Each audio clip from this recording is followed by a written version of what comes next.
Good afternoon, ladies and gentlemen. Welcome to the George W. Norris Legislative Chamber. The afternoon session is about to reconvene.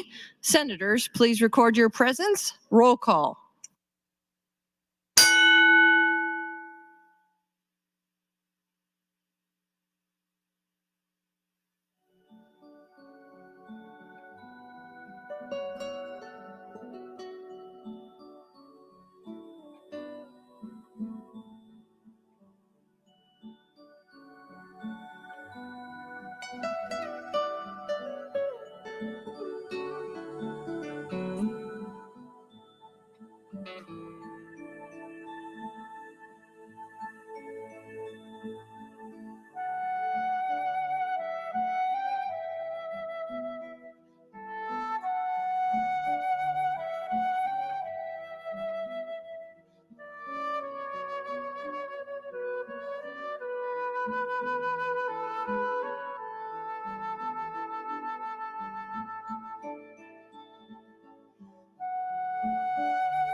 Mr. Clerk, please record.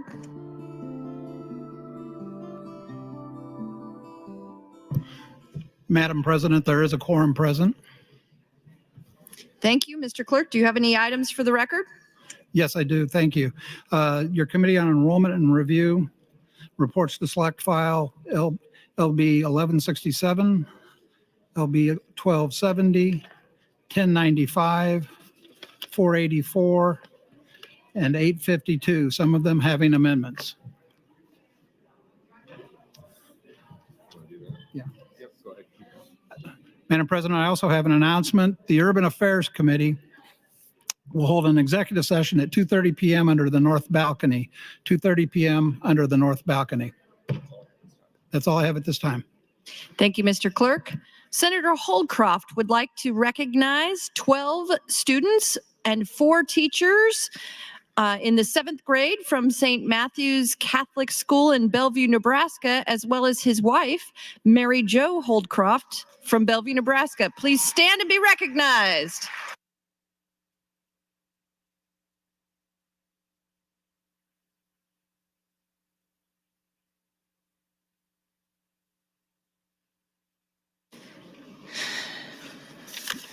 Thank you, Mr. Clerk. We will proceed to the first item on this afternoon's agenda.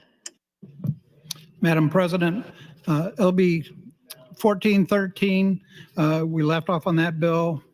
Pending is an amendment by Senator McKinney, and Senator Wayne has a pending reconsideration of that amendment.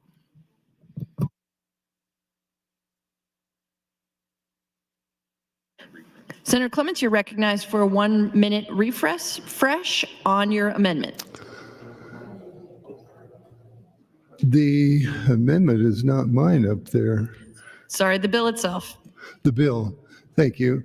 LB 1413 is part of the budget this year that transfers funds and allocates money from the cash reserve. And so we've made an adjustment when we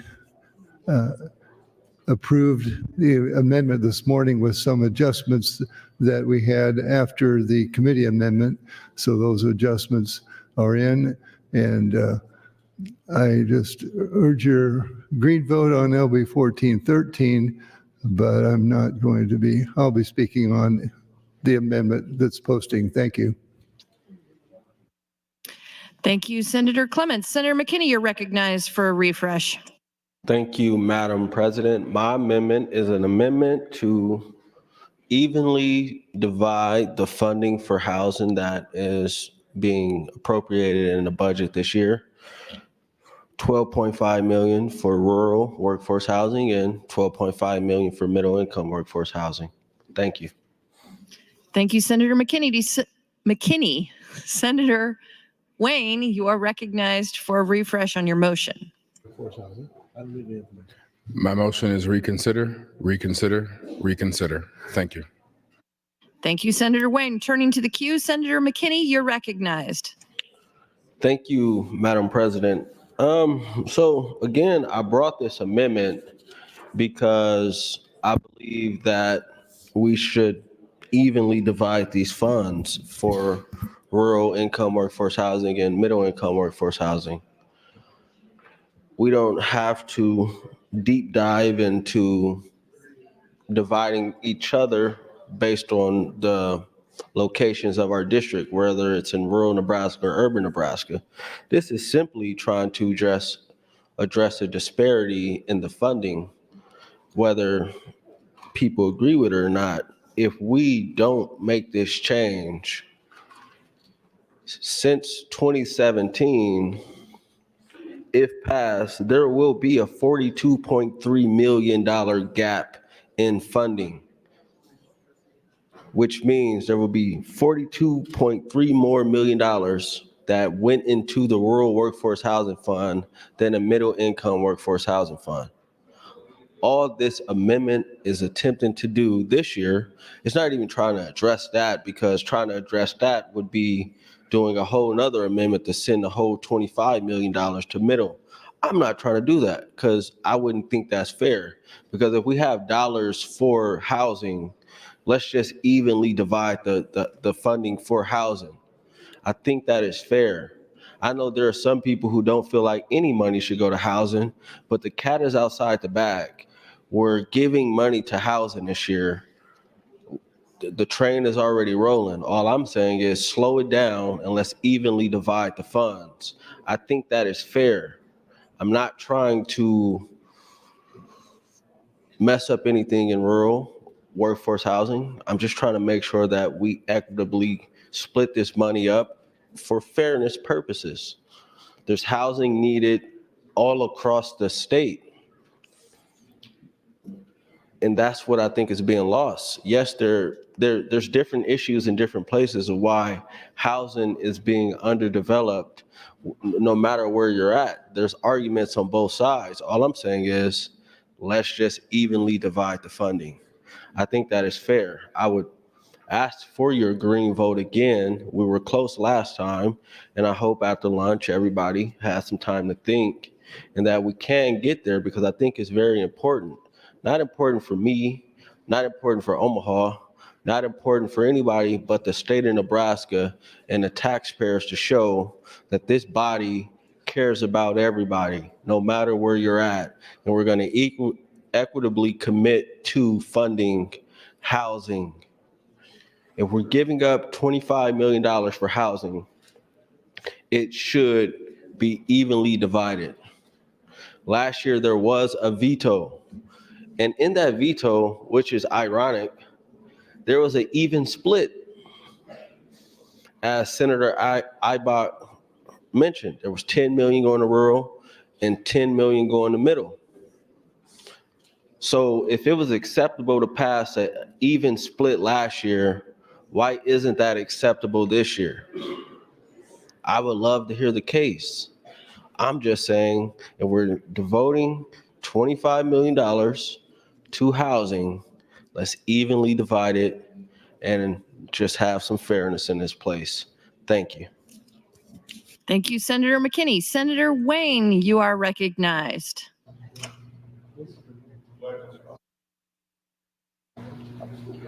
Thank you, Madam President. Colleagues, I'm just waiting for a couple people to get back from lunch. I think after I get done talking, they'll be back from lunch.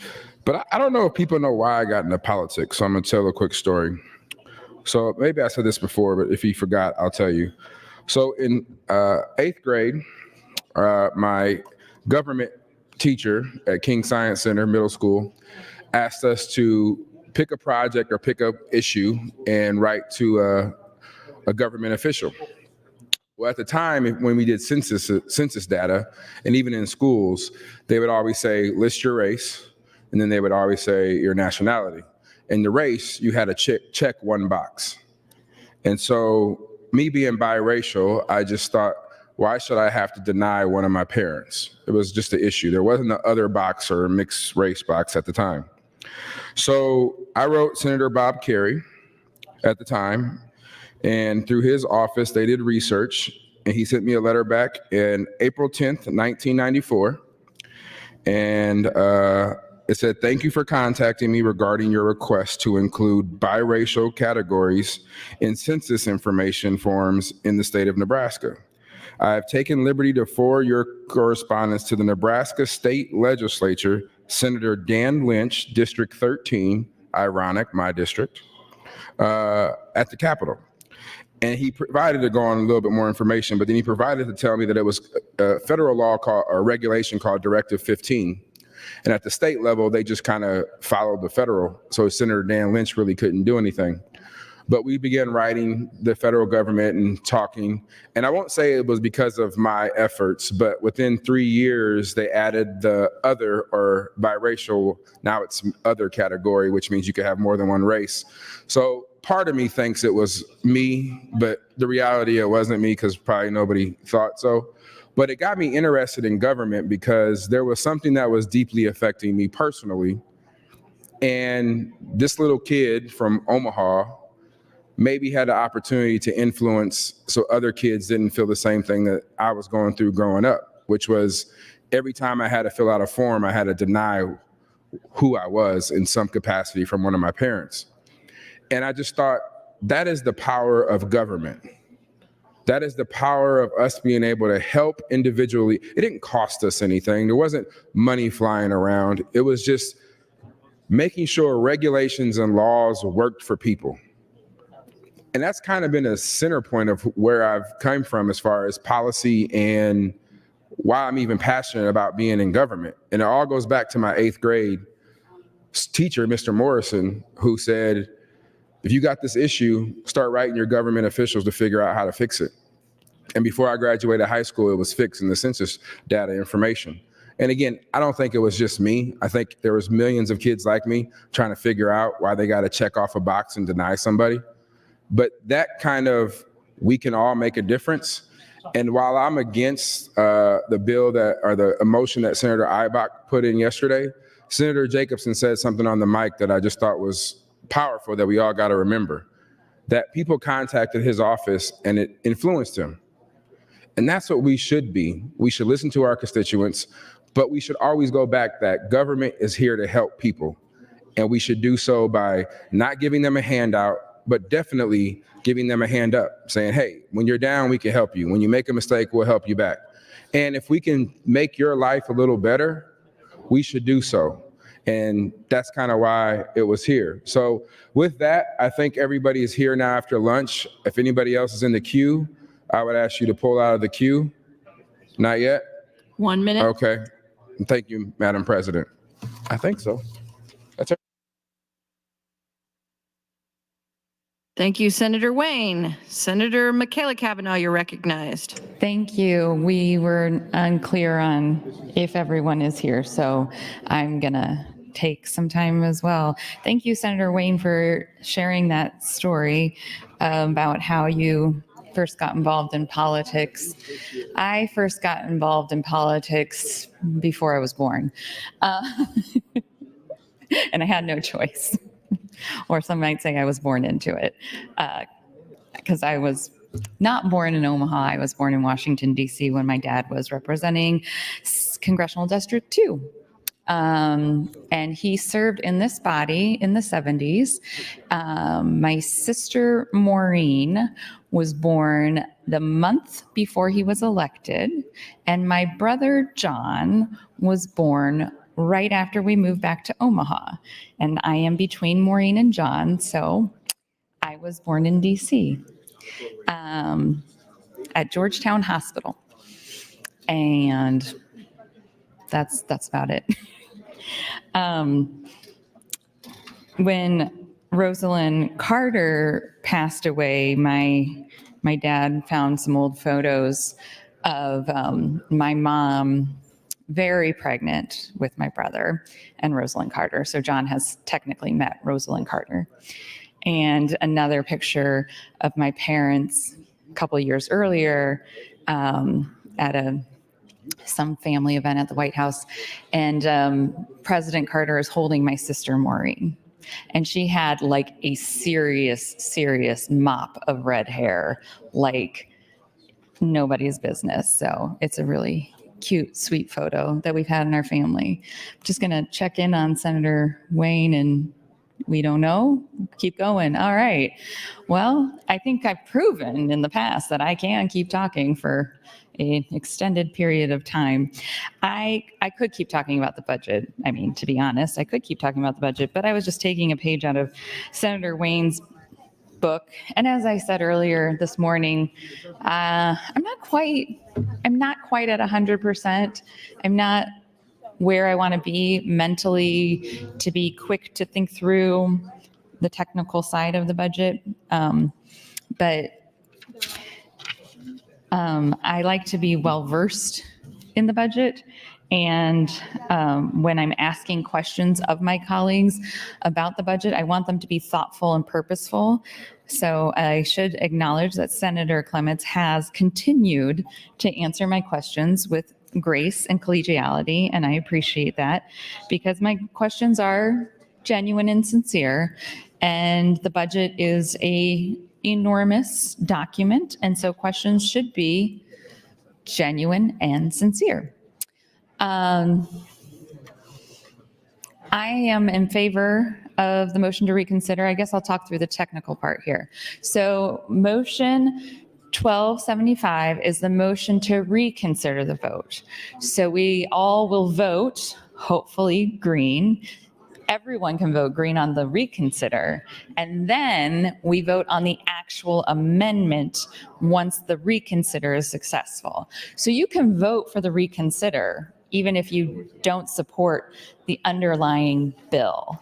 I think we are ready for that now. Where is Senator Wayne? Oh, okay, I think we're ready now. So if you are in the queue, just to help us make sure we have everyone here, feel free to get out, and I yield my time to the chair. Thank you, Senator Michaela Kavanaugh. Senator Vargas, you're recognized. Thank you. I'll be brief. I support the motion to reconsider. I support Senator McKinney's amendment. It's something that we were trying to work on in the Appropriations Committee in the first place.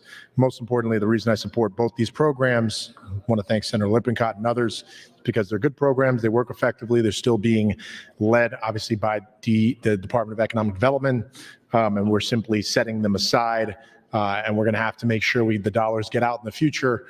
But support the amendment. It's good for housing. We have a housing crisis, and we have to do something. So equity is good in this space. Thank you. Thank you, Senator Vargas. Senator Ibal, you're recognized. Jimmy says, you don't remember when we used to. Oh, excuse us. Thank you, Madam Chair. I'm wondering if Senator Clements, I have a couple of those genuine and sincere questions for Senator Clements. Would you yield to a question? Senator Clements, would you yield? Yes. Thank you, Senator Clements. It's my understanding that urban areas receive funding from the dock stamp program. Is that correct? The Affordable Housing Trust Fund does receive funding from the dock stamp of a little over $16 million a year. It can be used outside of the metropolitan areas, but it's probably mostly used in the metropolitan areas, yes. So 16 million a year, and that's reoccurring, correct? Yes, from the And- documentary tax. Okay, and is there any money left in that account right now? Yes, there is. The analysis from the governor's office showed that they started this year with $36 million. This 25 million is a transfer from that fund, but they're getting 16 million. They're getting 32 million in this biennium, and it's showing $5.5 million will still be left in the fund after this transfer.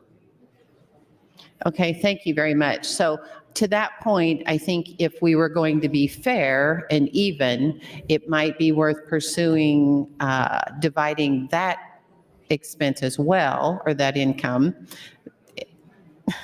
And that might be something we look forward to in the future. Anyway, I'm still opposed to Senator McKinney's AM respectfully, but I do support the underlying bill. Thank you very much. Thank you, Senator Ibal. Senator Jacobson, you're recognized. Thank you, Madam Chairman. First, let me say that I appreciate Senator McKinney's tenaciousness in this. And let me be really clear, Senator McKinney has done more to help the residents of his district than anyone who's ever served in that role, ever. And to that extent, this is another example of Senator McKinney fighting for his district. And so I applaud him for that. And obviously, Senator Wayne has done the same thing for his district. The difference with Senator Wayne is Senator Wayne's gotten way, way more than he should get. But we're going to try to even that out a little bit here along the way. But so congratulations, Senator Wayne, for all that work over the years. What I want to mention is we had a discussion earlier on a bill where we were asking committee members, why did you change your vote from how you voted in committee? And so I'm going to ask that same question today, because I do know that Senator Vargas voted for a $5 million transfer and now seemingly is going against the committee vote and asking for a $12.5 million transfer. So that's more than the $5 million he signed off on. And I know Senator Armendariz hung in there with the committee vote because she wanted to be consistent with the committee vote. I think we've made it clear that and I also remember a year ago when there were millions of ARPA money dollars going to Omaha, but it was significantly less than what Senator Wayne wanted. He said, we're being left with crumbs of the millions of ARPA dollars that were going to Omaha. Well, I'm just telling you, this $7.5 million is crumbs to Omaha, but it's a big deal to rural Nebraska. And to be clear, the rural workforce housing program is for those communities under 100,000 population, and the middle income workforce housing program is specifically for the larger communities, Lincoln, Omaha, Sarpy County, and otherwise the programs are very, very similar. So I'm just going to urge you again, don't worry about the votes you've traded for some other bill you might have interest in yet here, maybe later today, but vote for your district. For those of you who are in rural Nebraska, stand in there and vote for your constituents, vote with the committee, because we're going to have a long time getting through budget if we're going to start doing territorial stuff. The committee was clear. They heard the testimony. They looked at how this was going to be laid out. We've already conceded $5 million that Senator Vargas asked for. Let's move forward, vote no on the motion to reconsider, and if you do, then we're done. And if that passes, then vote no on AM 3069, and then vote for the underlying bill, LB 1413. Thank you, Madam Chairman. Thank you, Senator Jacobson. Senator Dover, you're recognized. Yeah, one other perspective that I have living in Greater Nebraska is when we talk about Omaha, and I realize the size of Omaha, and it's over the years, different communities have merged, et cetera, and Lincoln also. But I'd like to understand that in the trust fund, what happens is, say, it could be North Platte, it could be Scottsbluff, it could be Kearney, Grand Island, Norfolk, other communities across this great state that apply for a grant or the monies from that fund. And what happens is there's only so much money, and it goes out to, say, this community, that community, perhaps this housing authority, perhaps Neighbor Works, whatever it may be, whoever's applying for those funds in this development in whatever community it may find itself. What happens is then is communities are skipped over. So say Columbus, they say Norfolk may get money for development, but Columbus doesn't, or North Platte doesn't. What happens is we tend to look at it, we have Omaha and we have Lincoln and we have everyone else. The problem is everyone else is spread out in communities across this state for quite a few miles, in between.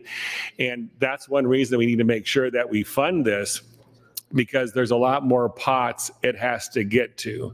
And it just doesn't happen because a large set of, it takes quite a bit of money from the fund to do a project. And when that money is allotted, then you have to wait till the next round. So please, everyone needs to understand, we need to send this to Greater Nebraska, simply because, again, Omaha has access to millions and millions of dollars that we do not have access to. We can't apply on the federal level for them because we don't qualify because of their size. Lincoln also have funds available that we cannot get to. And again, there are multiple communities that are applying for this money, and only so much of these grants go out at a time, leaving then that next community has to wait another year to get those. So we really need to get the communities across Nebraska to be funded. And I really believe that stronger Nebraska, Greater Nebraska makes a stronger Lincoln and Omaha. Thank you. You yield the remainder of my time to the chair. Thank you. Thank you, Senator Dover. Senator Brandt, you're recognized. Thank you, Madam Chairman. I have a village called Diller, Nebraska. And I don't know whether they were successful. They did apply to this program to build one house in a town of 240 people. What I don't think a lot of people in here realize is the housing stock in rural Nebraska, the majority is older than 1960. A lot of this stuff really needs to be replaced. And we have some real problems out in the rural areas because, as you can imagine, we're many miles from lumber yards. The builders often have to drive an hour or more to get there. It's kind of a fallacy that people think it's really cheap to live in rural Nebraska. It really costs you a lot more. But this is a gung-ho community. They're going to get the job done. Anytime we get a house or a unit built in rural Nebraska, it's either sold or rented immediately. We have a real need in this particular area for workforce housing for people that work in dairies. and I know every rural community is different, but there's about 350, 370 villages in the state of Nebraska, and we desperately need help like this. $7 million may be crumbs to Omaha or Lincoln, but it's not to rural Nebraska. I would urge you to vote no on the reconsider and no on AM 3069. And those of you in rural Nebraska, think really hard before you vote. Thank you. Thank you, Senator Brandt. Seeing no one else in the queue, Senator Wayne, you are recognized to close on your reconsider motion. Thank you. And so, Madam President, the reconsider vote is to reconsider, and then we go actually vote afterwards. Is that correct? So this is just the reconsider vote. Then we'll vote on the actual amendment again if the reconsider is successful. I would ask you to vote green on the reconsider and green on the underlining bill. And I do agree with Senator Ibach on the doc stamp that let's just back up. Next year, there just needs to be some interim study this year, I guess, going into next year on all the funding we're doing for education and housing and early childhood and daycare. Like, if that's the top 4 things I would ask the Appropriations and Revenue Committee to look at over there, is just, we spend a lot of money there. So again, I'd ask for a green vote on the reconsider and green vote on AM 3069. Thank you, Madam President. Roll call vote, reverse order, and call of the House. It looks like everybody's here though. So and call of the House. Thank you, Senator Wayne. There's been a request to place the House under call. The question is, shall the House go under call? All those in favor vote aye. All those opposed vote nay.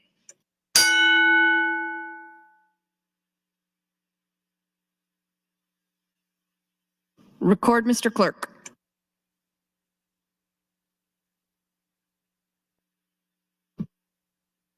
Twenty-seven ayes, 4 nays to put the House under call, Madam President. The House is under call. Senators, please record your presence. Those unexcused senators outside the chamber, please return to the chamber and record your presence. All unauthorized personnel, please leave the floor. The House is under call.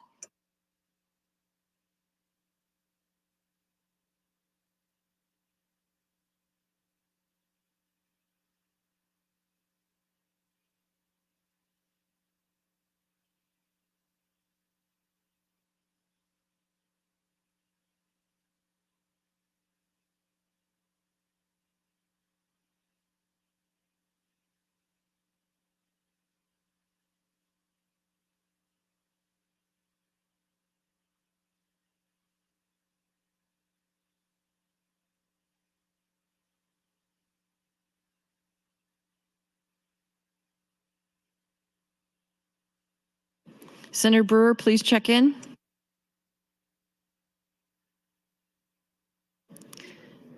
Senator Hansen, the House is under call. All unexcused senators are now present. There's been a request for a roll call vote in reverse order. Mr. Clerk, please call the roll in reverse order.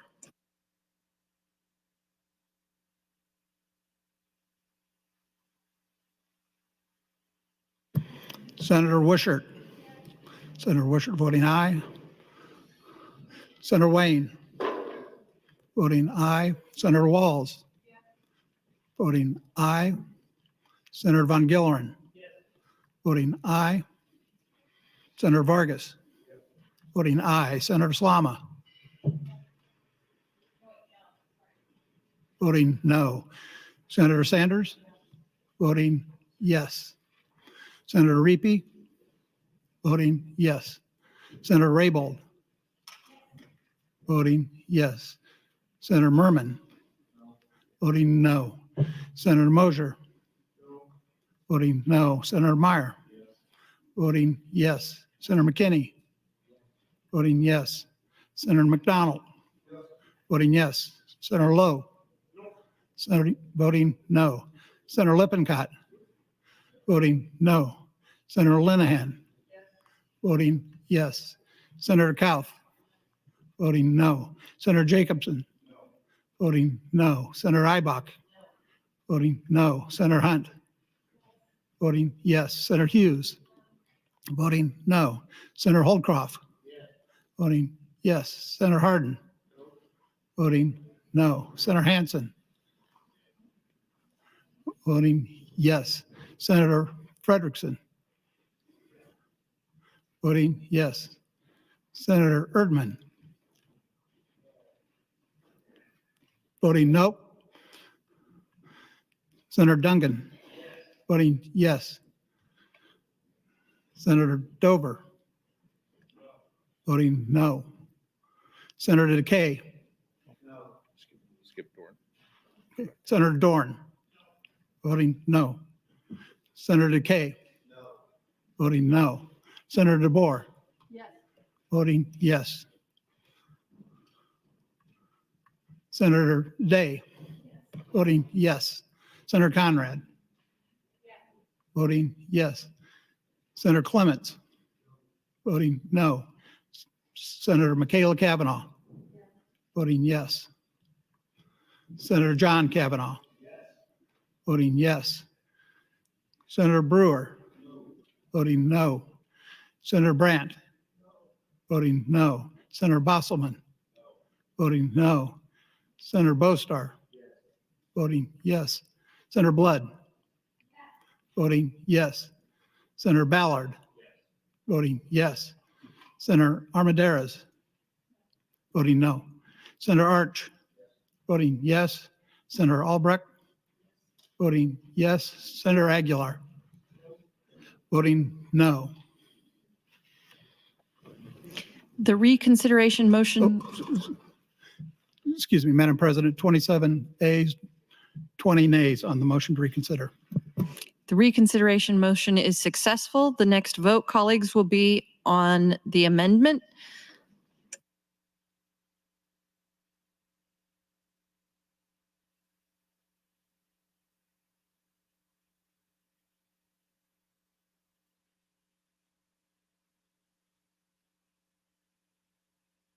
I raise the call. Senator McKinney, you are now invited to open once more on AM 3069.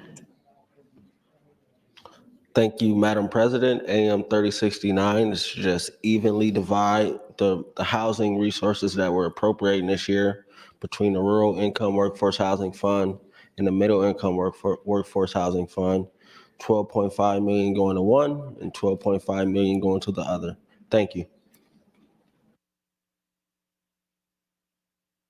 Seeing no one in the queue, Senator McKinney, you are recognized to close on your motion. Your amendment, excuse me. Senator McKinney waives. Now the question, colleagues, is the adoption of AM 3069 to LB 1413. There's been a request for a roll call vote in reverse order. Mr. Clerk, please call the roll in reverse order. Senator Wishart, voting yes. Senator Wayne, voting yes. Senator Walls, voting yes. Senator Von Gillerin, voting yes. Senator Vargas, voting yes. Senator Slama, voting no. Senator Sanders, voting yes. Senator Reapy, voting yes. Senator Raybold, voting yes. Senator Merman, voting no. Senator Mosier, voting no. Senator Meyer, voting no. Senator McKinney, voting yes. Senator McDonald, voting yes. Senator Lowe, voting no. Senator Lippincott, voting no. Senator Linehan, Senator Kauth, voting no. Senator Jacobson, voting no. Senator Ibach, voting no. Senator Hunt, voting yes. Senator Hughes, voting no. Senator Holdcroft, voting yes. Senator Hardin, voting no. Senator Hansen, voting yes. Senator Halloran, Senator Frederickson, voting yes. Senator Erdman, voting no. Senator Duncan, voting yes. Senator Dover, voting no. Senator Dorn, voting no. Senator DeKay, voting no. Senator DeBoer, voting yes. Senator Day, Voting yes. Senator Conrad. Voting yes. Senator Clements. Voting no. Senator Michaela Kavanaugh. Voting yes. Senator John Kavanaugh. Voting yes. Senator Brewer. Voting no. Senator Brandt. Voting no. Senator Bosselman. Voting no. Senator Bostar. Voting yes. Senator Bozen. Senator Blood. Voting yes. Senator Ballard. Voting yes. Senator Armendariz. Voting no. Senator Arch. Voting yes. Senator Albright. No. And Senator Aguilar.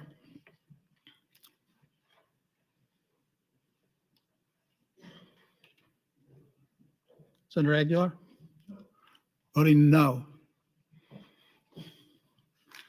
25 ayes, 23 nays on the adoption of the amendment. The amendment is adopted. Mr. Clerk, for the next item.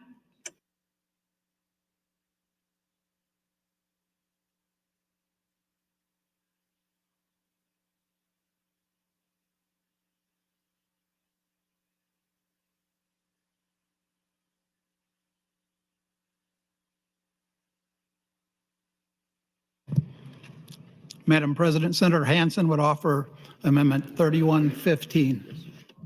Senator Hansen, you are recognized to open on your amendment. Thank you, Madam President. I just dropped this amendment literally like 20 seconds ago, and so I don't have anything prepared, but this was what we mentioned, and Senator Conrad had an amendment that she pulled earlier when it comes to the removal of the $7 million from the state unemployment fund, and then maybe what we can do for the business owners of the state of Nebraska, since we are removing that money that they contributed to over the years. We sat down with the Department of Labor, worked with them. They helped us craft this amendment. I was going to put it out there and see what the body felt about it. I think it's very reasonable, and I think it's a way to help out the business owners and also the Department of Labor. So in essence, there are two things. Can you make a copy of that? There are two things this amendment will do. Right now, the commissioner can only lower the rate of the unemployment tax a certain amount. He has a floor of 0.70.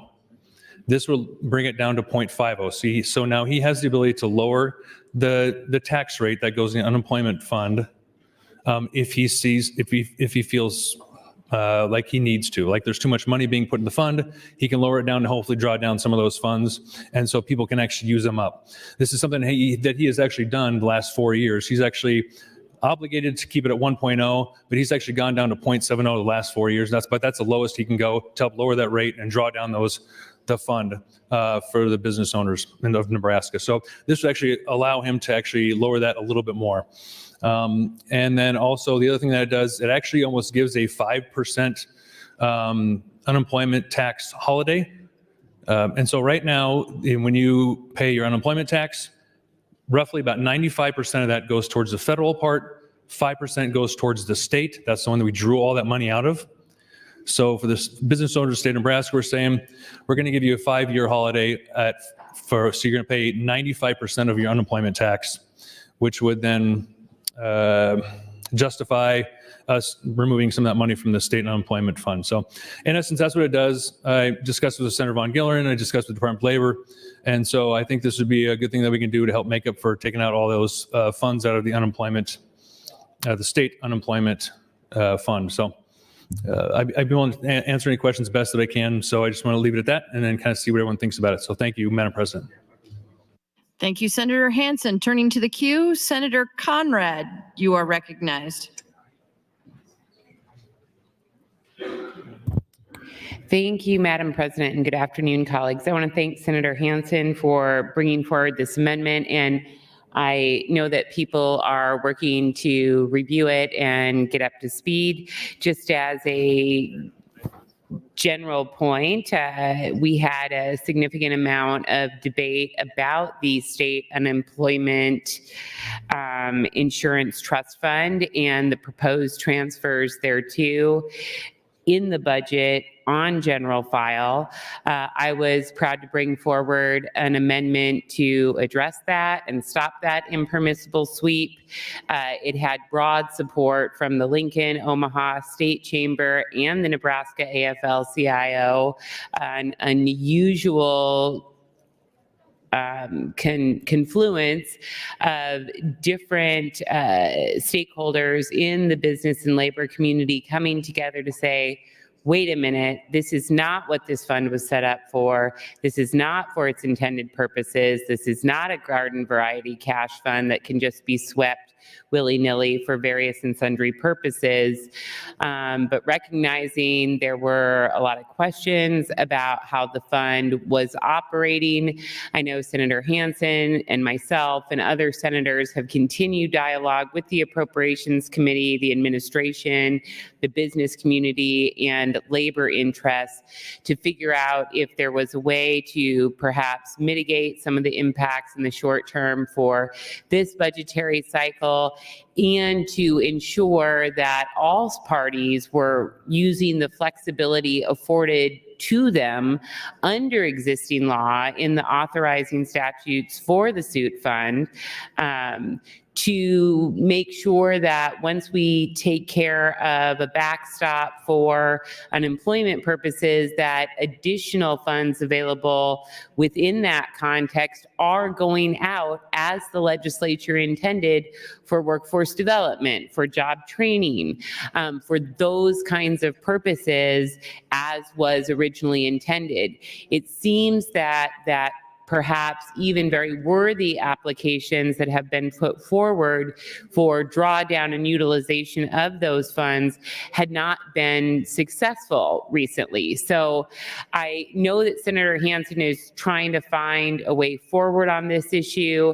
I know from a principled perspective, I don't like the idea of a sweep or shift on these funds without particularly a public hearing or a statutory change.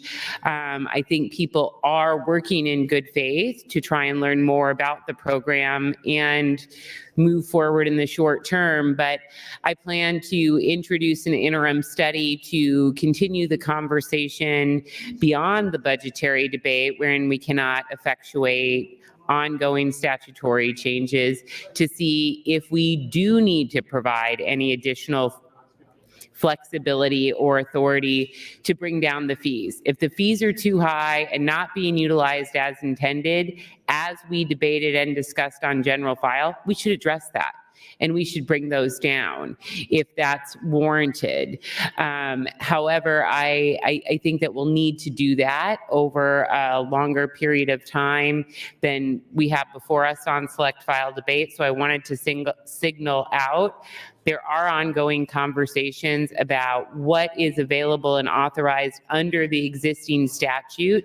We need more information about how those applications are working, what criteria is being utilized, what is going out, as is, thank you, Madam President, authorized and intended. And we need to continue that dialogue beyond the short-term budget debate as well. Again, this is an issue where business and labor are coming together. We're saying, let's ensure fidelity to these funds. Let's also ensure, in addition to fidelity, that these funds are being utilized to their best and highest purpose to advance our shared workforce needs. And if they are not needed, let's bring those fees down on employers, those taxes on businesses as soon as possible. That's something that we can all agree upon. I might have some more questions as we move forward, but I wanted to flag that in regards to this amendment. Thank you, Madam President. Thank you, Senator Conrad. Senator Duncan, you're recognized to speak. Thank you, Mr. President. Colleagues, I rise today, I think, in curiosity about AM 3115. I think it's good we can continue the conversation about the concerns we have with regards to the sweeps pertaining to the State Unemployment Insurance Trust Fund. You may recall part of the discussion we had about this on general file was not, from my perspective at least, whether or not we should be doing this, but whether or not we even can do this. And a big part of that centered around whether or not the money that is being charged to by employers, or to employers rather, for this is a tax or a fee. And whether or not this is in fact a tax versus a fee, I think has a significant impact on whether or not we as a legislature have the authority to move that money from one fund into another. I was wondering if Senator Hansen would yield to a quick question or two. Senator Hansen, will you yield to a question? Yes. Senator Hansen, I'm learning about this as I go, so I apologize if I'm asking kind of a dumb question here. My understanding from your intro is that the Department of Labor has the capability currently to lower the fee that businesses pay into the State Unemployment Insurance Trust Fund. Is that the case? Correct. Yep. It'd be based on the yield factor. That was a 0.70 yield factor that he cannot go below. Okay, so there's a baseline, but beyond that baseline, that money can still be moved around depending on what the Department of Labor chooses. Is that right? I think so, but I can double check just to make sure when I'm off the mic. Okay, because you said that that's actually happened over the past 4 years, is that fee's been reduced. Is that correct? Yes. Yes. He's lowered the yield factor and how much, yes, they can impose upon business owners, but they can't go any below that. He's a floor that has to meet. Okay, thank you. Thank you for answering my questions. The reason I think that's pertinent, colleagues, is if this money that was being charged to businesses was a tax, there would not be the ability of the Department of Labor to lower that on their own. That would be an unconstitutional delegation of authority to the Department of Labor. We set taxes and we determine as a legislature how those taxes should be charged and collected. By virtue of the fact that the Department of Labor, it sounds like, has the flexibility to modify that fee at least within a certain range. Granted, they can't go below that certain percentage, but they're allowed to modify what that is. That makes this a fee. And by virtue of this not being a tax that is collected for the purposes of general revenue, but rather a fee that is being allocated to a specific special trust fund, the State Unemployment Trust Fund, I think makes this problematic and potentially unconstitutional. We as a legislature only have the authority to move from one fund to another taxes. Our statutory ability has to do with taxes and what we can and can't move around. Senator Conrad did a very good job, I think, of highlighting, and I think she probably will do so again later, with regards to the difference between the State Unemployment Insurance Trust Fund and a normal cash fund. As I delineated on general file, there's a separation between a special trust fund and a cash fund. The trust fund, which is what this statute specifically says, is money being held in trust for a specific purpose. So, colleagues, we could get into a long conversation about whether or not we should be having this quote unquote cash sweep. But I think the real conversation we should start with is the entire idea of whether or not we even can. By virtue of the fact that this is in fact a fee and not a tax, I think it puts us in a situation where we do not have the ability as a legislature to move that money around, given that it was collected as a fee for a specific purpose held in trust. And so I would encourage my colleagues to at least take pause in supporting this transfer as a whole. And so I do appreciate Senator Hansen's amendment insofar as it continues that conversation. I think it goes towards the larger conversation that we need to be having moving forward about whether or not this is a fee that our business community, thank you, Mr. President, a fee that our business community should be essentially having to pay if we're not using it. And I think we need to have that conversation moving forward, because I've spoken with enough members of our business community to know that this is something we should be looking at. But the underlying question is, can we do this transfer from the State Unemployment Insurance Trust Fund? And colleagues, it sounds like by virtue of the fact that yet again, this is a fee, I simply don't think we can. So I urge caution in supporting that, and I'm looking forward to having more of this conversation. Thank you, Madam President. Thank you, Senator Duncan. Senator Reapy, you're recognized. Thank you, Madam President. As chairman of the Business and Labor Committee, I support the Amendment 3115, if legal, as it's pointed out, as a reduction from the 7 to the 5, given the fact that within the Labor Department, we have had over the years, about the last 15 years, an excessive amount of funds that are available. I think we have two questions that we need to address. One would be the one that's pointed out by Senator Duncan that says, is it a tax or a fee? We need to get that clarification. And we also need to get the clarification, is it a trust or is it a cash fund? If it's legal, it's certainly something that we should get back to our Nebraska business community, because it would be very friendly and very welcome. Thank you, Madam President. I yield my time. Thank you, Senator Riepe. Senator Von Gillern, you're recognized. Thank you, Madam President. I'm scratching out some notes here quickly, so forgive me if this is a little bit fractured. Trying to catch up with Senator Hansen here. I did some homework last week after talking about the potential sweep of the funds and what that meant. I don't want to get into the discussion. Frankly, I'm not up to speed enough on the legality of that and the fees versus funds and those kinds of things. But I just want to give some real life examples of what this looks like for a business. So I called the current owner of the business that I used to own and operate and talked to their CFO to find out what this really looked like. And that business has about 100 employees, about $2 million in payroll annually. And last year they paid $150,000 in state unemployment insurance premiums. They have $170,000 in reserves. And what that means is, for example, if you had homeowners insurance or car insurance and you were insuring yourself, the unemployment insurance world believes that $170,000 would satisfy all of your obligations. So if you run that math, essentially this company is paying 88% of their reserve every year.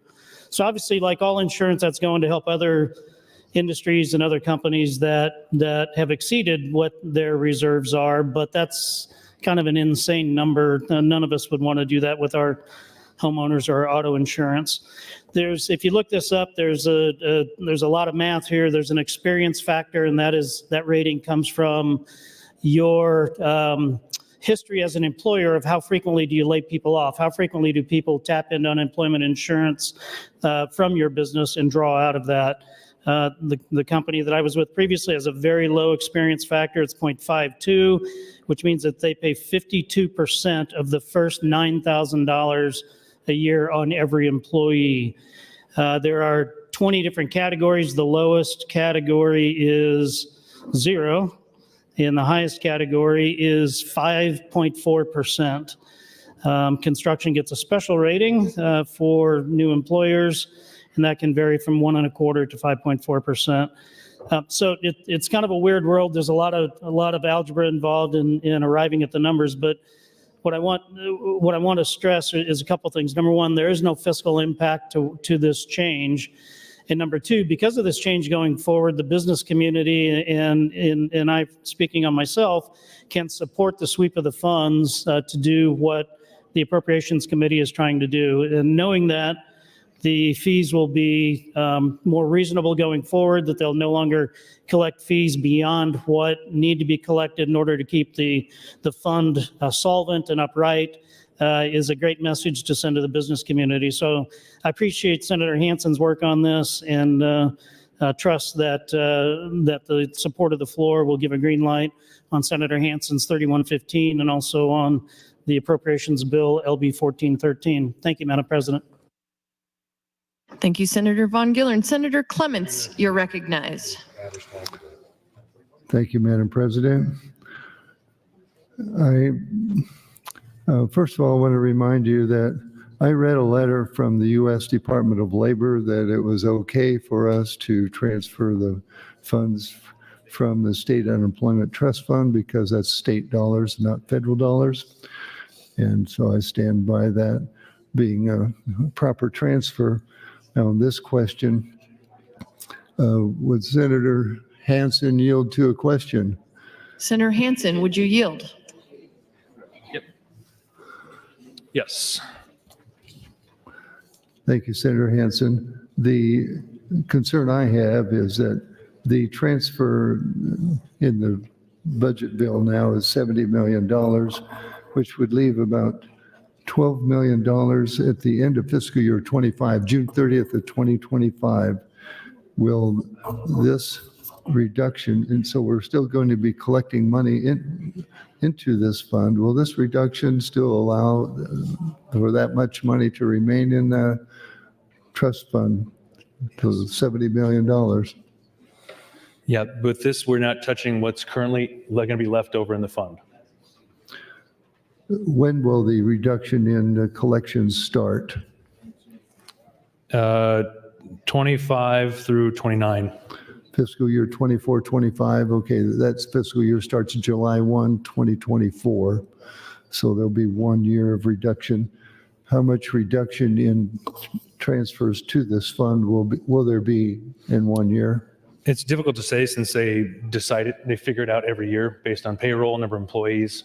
And so they figure out the total number of money that they're going to end up collecting. Then they set the yield factor. It's kind of a complicated formula. We weren't trying to mess with the formula. We're trying to keep it as simple as we possibly could.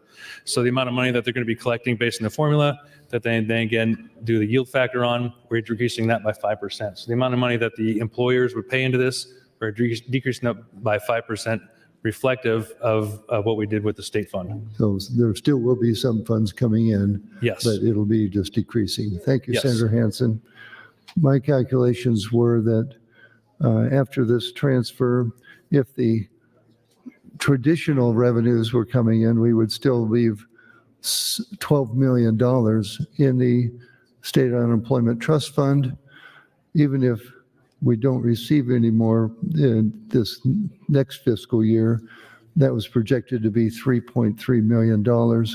And that would still make our transfer that we're doing in this bill sustainable and funded. So I will support AM 3115 as the funds are there. And I also have said I'll support reducing the collections which have not been used for unemployment purposes because we have another fund that is sufficient. Thank you, Madam President. Thank you, Senator Hansen and Senator Clements. Senator Michaela Kavanaugh, you're recognized. Yesterday, this computer ran out. Thank you, Madam President. Oh, I'm so torn. I really like what we're trying to do here with AM 3115, but I also echo some of the concerns that Senator Conrad brought up about having a hearing and just more fully understanding what the implications of this would be. And I too want to look at all of our fees that we are charging into lots of cash funds over the interim. And I think we should bring bills next year that are really looking to take those down. I don't know. I'm just very torn. I appreciate Senator Hansen bringing this. I did tell him if he brings it again next year, I would co-sponsor it. But I just, I feel like as much as I talk about the proper process that I am probably going to be present not voting, but it's going to be a painful one for me because eliminating fees on the floor is something I really like. And I appreciate Senator Hansen bringing this today. And I appreciate people engaging in the conversation about it again. But I am like literally wringing my hands over here. Okay, I'll yield the remainder of my time. Thank you, Madam Chair. Thank you, Senator Michaela Kavanaugh. Senator Dorn, you're recognized. Thank you, Madam President. Would Senator Hansen yield a question? Senator Hansen, will you yield? Yeah. And, yes. And I apologize, I didn't talk to you ahead of time. Well, I apologize for springing this on you right now. So Okay. Help me out a little bit here, and maybe Senator Clemens might have to chip in or somebody. When Senator Elbron, when Director Elbron came in front of us and talked, we have this state fund, which is what we've been talking about all the time, 78 million or roughly that amount, and we're going to pull 70 million back or whatever. And somebody on the floor, and I can't remember, trying to remember who it was, made the comment that this fund was set up like 30 years ago, and we've never drawn out of it. And let me finish my question first. The other fund, the federal fund, is over $500 million as we sit here today.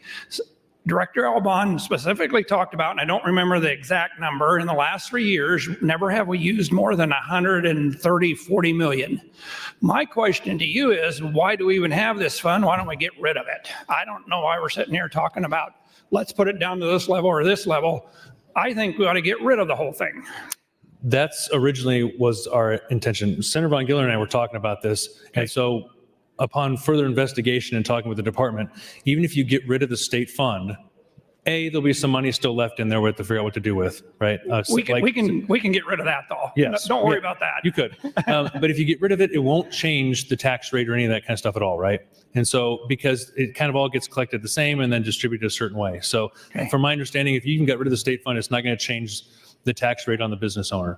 And so that might be something we might address next year. I didn't want to get too crazy and start eliminating funds, without a lot of due notice and a hearing like, Senator Kavanaugh said. So that might be something we can maybe even look at doing next year, possibly. Well, Senator Reepe's sitting right there in front of you, and it'd be nice if his committee started addressing some of that situation, because and maybe my numbers are a little bit off or wrong, but if we have had this for 20 plus years, have never used funds out of it, and maybe I'm wrong, maybe somebody needs to correct that, but that's what I thought I heard the other day here on the floor. If we've never used funds out of it, then why do we have it? I think initially when it was set up, they did use some funds out of it, but from my understanding, since then, little to none has been used. So you're mostly correct, yeah. And so we are having a fund being taxed on the people of Nebraska that we're not really using. And so, well, it's back to what some other senators have talked about here on the mic in the last few days, or as we've discussed the budget, about how we are drawing out of some funds or not drawing out of some funds. I think it's also on us then to have a fund set up there that we have 70 million in that nobody's using. It's just sitting there basically, and we use very, very little out of it. Now, if there's a reason for it, or if there's I call it a backdrop so that we have to cover federal funds or something like that. But Director Elbon specifically said that we have over 3 years of usage in the federal amount of this, or the federal part of this program. And that why then do we even have this other one? 20 years from now, somebody may say, well, Senator Dorn and Senator Hansen got rid of that, back in 2024 or something. But right now today, I don't see why we need it. So thank you very much. Yep. I yield my time. Thank you, Senators Dorn and Hansen. Seeing no one else in the queue, Senator Hansen, you're welcome to close on your amendment. Thank you, Madam President. I do apologize for kind of bringing this up. We tried to keep this as simple as we possibly could and not change formulas that they're currently using to figure out the tax rate and yield factors. So we thought this was the best way and the simplest way. And then maybe even next year we can kind of, like what Senator Dorn said and others, maybe address the state fund a little bit more if we need to. But for now, I just wanted something simple and easy that the taxpayers, business owners of Nebraska could benefit from with our actions on the state unemployment fund and taking some of the money out of there. So like I said before, this will just change the yield factor to 0.7 down to 0.5. So that way it gives the commissioner some levity to lower that. If we're having a lot of money built up into that fund, he can lower that a little bit more to kind of relieve the pressure valve on the business owners of Nebraska, and also then give almost like a 5% tax holiday for the business owners of Nebraska on their unemployment tax. Thank you, Madam President. Thank you, Senator Hansen. The question before the body is the adoption of AM 3115. All those in favor, vote aye. All those opposed, vote nay.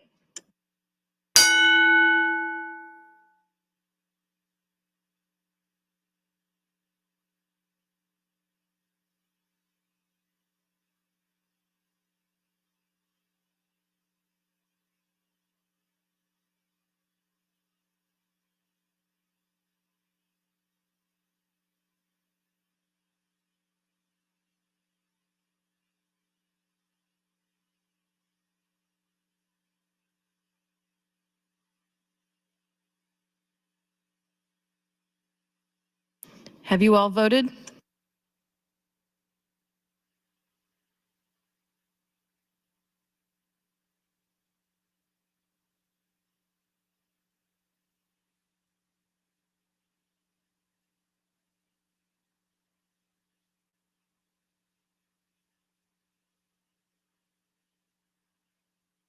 Record, Mr. Clerk. 39 ayes, no nays on the adoption of AM 3115, Madam President. The amendment is adopted.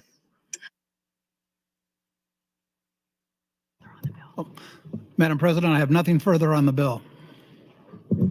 Senator Ballard for a motion.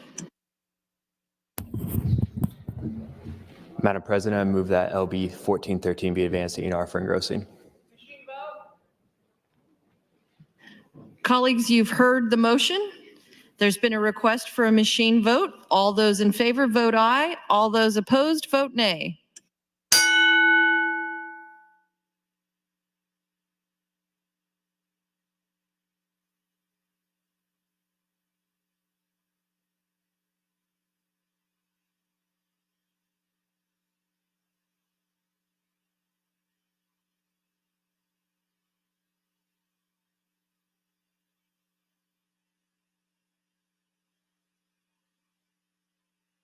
Have you all voted that care to?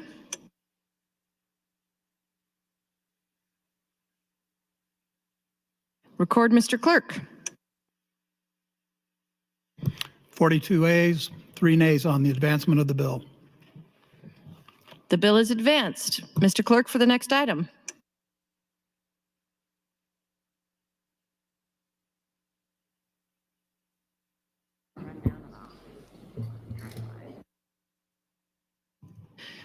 Mr. Clerk, for some items, please. Thank you, Madam President. Committee on Enrollment and Review reports to LBs 851, 877, 998, 1118, 1143, 1162, all to final reading. I have amendments by Senator Reapy to LB 1188 and a resolution LR 332 by John Kavanaugh. It'll be referred to the Executive Board. That's all that I have, Madam President. Thank you, Mr. Clerk. We will proceed to the next item.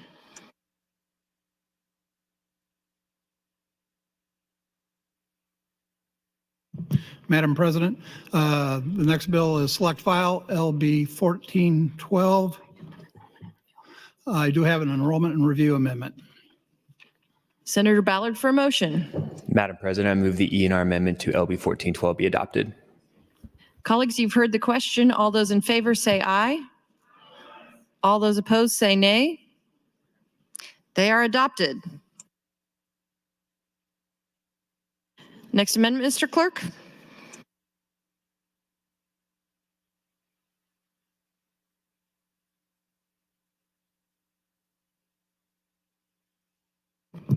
Madam President, Senator Hughes would move to withdraw AM 2932 and substitute AM 2986.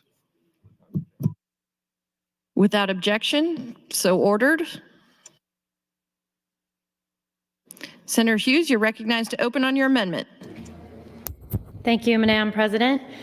The City of Seward has been planning to replace their aging wastewater treatment plant since 2009. They designed a new facility in 2019 and planned to start construction in 2021, but the pandemic happened, delaying the project. The project that was once going to cost $11 million is now $32 million. Congress passed the American Rescue Plan Act in response to the pandemic and to provide states with money through the State and Local Fiscal Recovery Fund program. The intent of this program was to help local communities pay for investment in drinking water and wastewater infrastructure. We used $20 million in ARPA funds in 2022 to assist the City of Lincoln in developing a new source of drinking water. We followed this with another $177 million last year. In 2022, we allocated $20 million in ARPA funds for a project to pre-treat wastewater at a meat processing plant in North Platte. I will note that the City of Seward requires businesses locating within the city to pre-treat their wastewater at their cost. Last year, we also appropriated $10 million for a sewer project in Sarpy County. The City of Seward explored every possible grant program and funding source available. They did not qualify for any of the existing programs. Knowing of Seward's need and the fact that our state still had unallocated and unspent ARPA funds that Congress gave Nebraska for exactly these types of projects, I introduced LB 1205 to provide the City of Seward with up to $20 million in unused ARPA funds for their wastewater project. This would nearly bridge the gap between $11 million that they had originally budgeted for and the $32 million price tag today. The City of Seward also worked with Congressman Flood to secure a $1 million earmark in the recently passed spending bill. The City of Seward and Congressman Flood asked for far more than $1 million, but because Congress had already sent billions of dollars to states for local drinking water and wastewater projects, they were only given $1 million. I introduced AM 2986 to transfer $9 million in funds from the Site and Building Development Fund to the Critical Infrastructure Facilities Act for this project. Sorry, it's $10 million. $10 million would get the City of Seward to half of the $20 million they need. The City of Seward has already spent $1.4 million on the design of its wastewater treatment facility.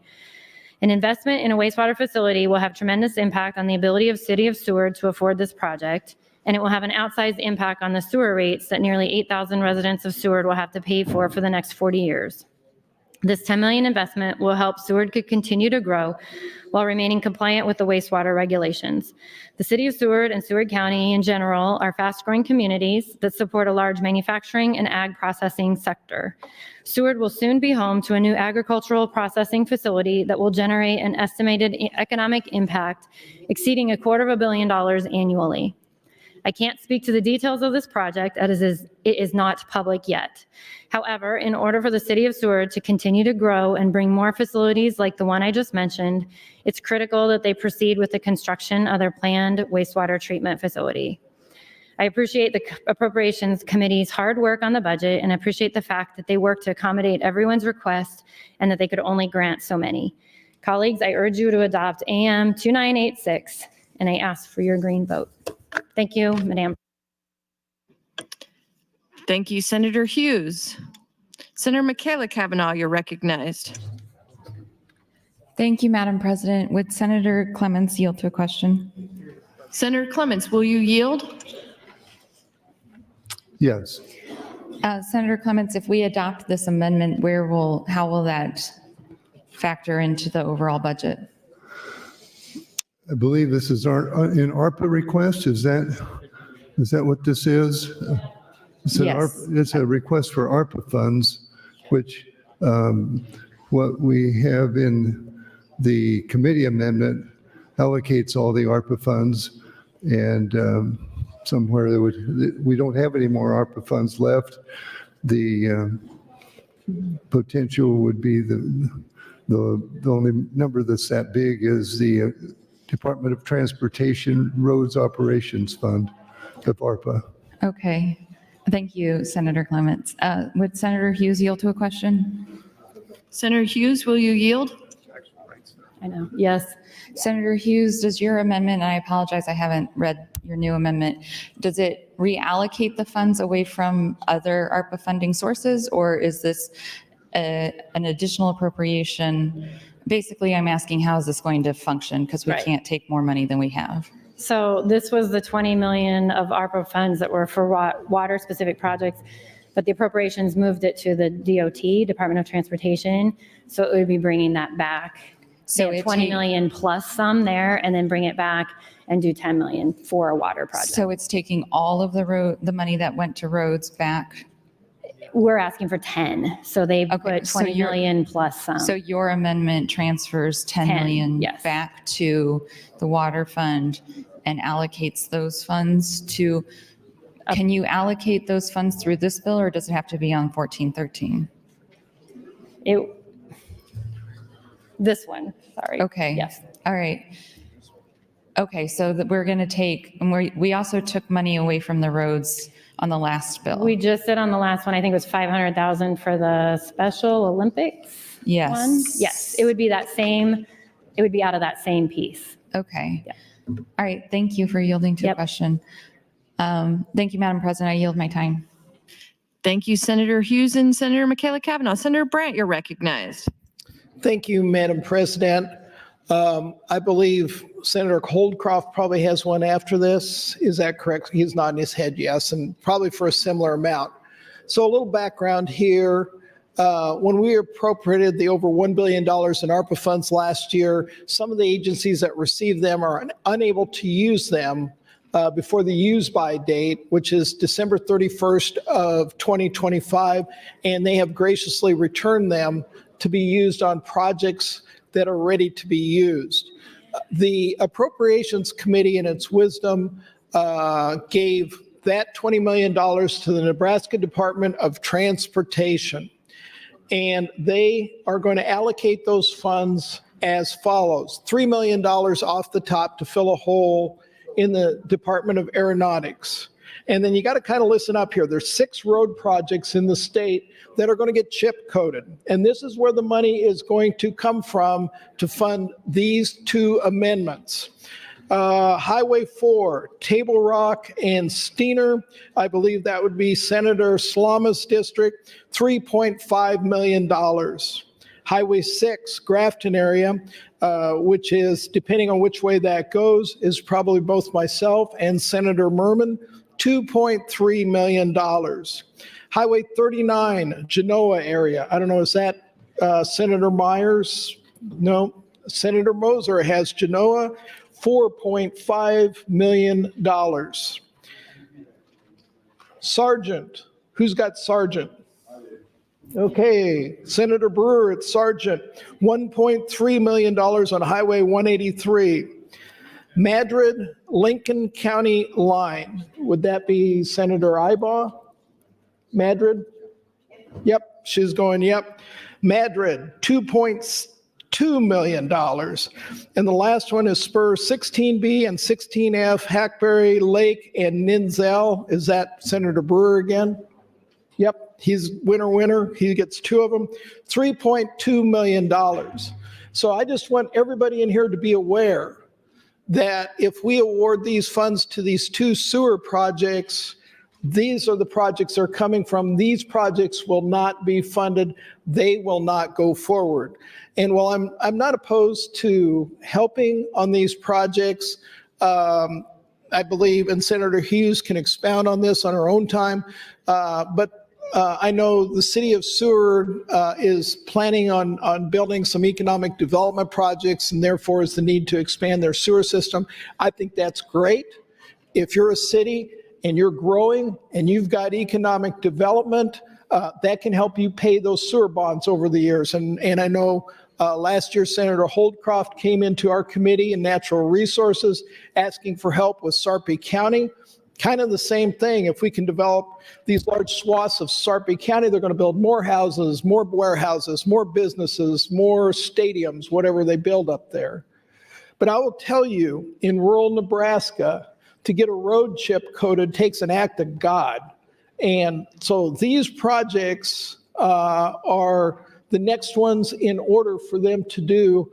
And so this is a very appropriate use of the ARPA funds as I see it. So that's all I've got. Thank you, Madam President. Thank you, Senator Brandt. Senator Clements, you're recognized. Thank you, Madam President. I stand against this amendment. I know that the governor's office had in his recommendation to us, there was about $38 million worth of ARPA funds that had been declared unusable, and he recommended to us to send all $38 million to Department of Roads for roads operations. And we did allocate those to some other areas, leaving $20.3 million currently from what has been discussed so far. And this would take the $20.3 million, this amendment of $10 million would make it 10.3, and the Holdcroft amendment, which I will not support, would leave $300,000 for road operations. I had agreement from the governor's budget office that of the amounts that we've previously reduced down to the $20.3 million, but not beyond that.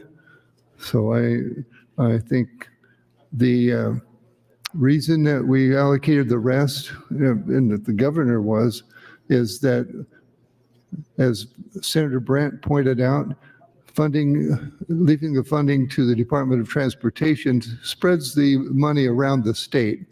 rather than a large lump sum to a specific one location. So we're getting close to running out of the money completely, but I agree with Senator Brandt that that it would be better used to spread it around. More people are going to benefit from this by leaving it the way it is. So I ask for your red vote on AM 2986. Thank you, Mr. President. Thank you, Senator Clements. Senator Erdman, you're recognized. Thank you, Madam President. Good afternoon. We had, in appropriations, we had several days of discussion about ARPA money. Several, maybe not be a correct definition, many days, about how to handle ARPA money that, as Senator Brandt had alluded to, it needs to be contracted for by the 31st of December 24, and it has to be spent in 25. And so the Road Department, Department of Transportation, as Senator Clements alluded to, had the opportunity to use these funds in a diverse method or manner around the state.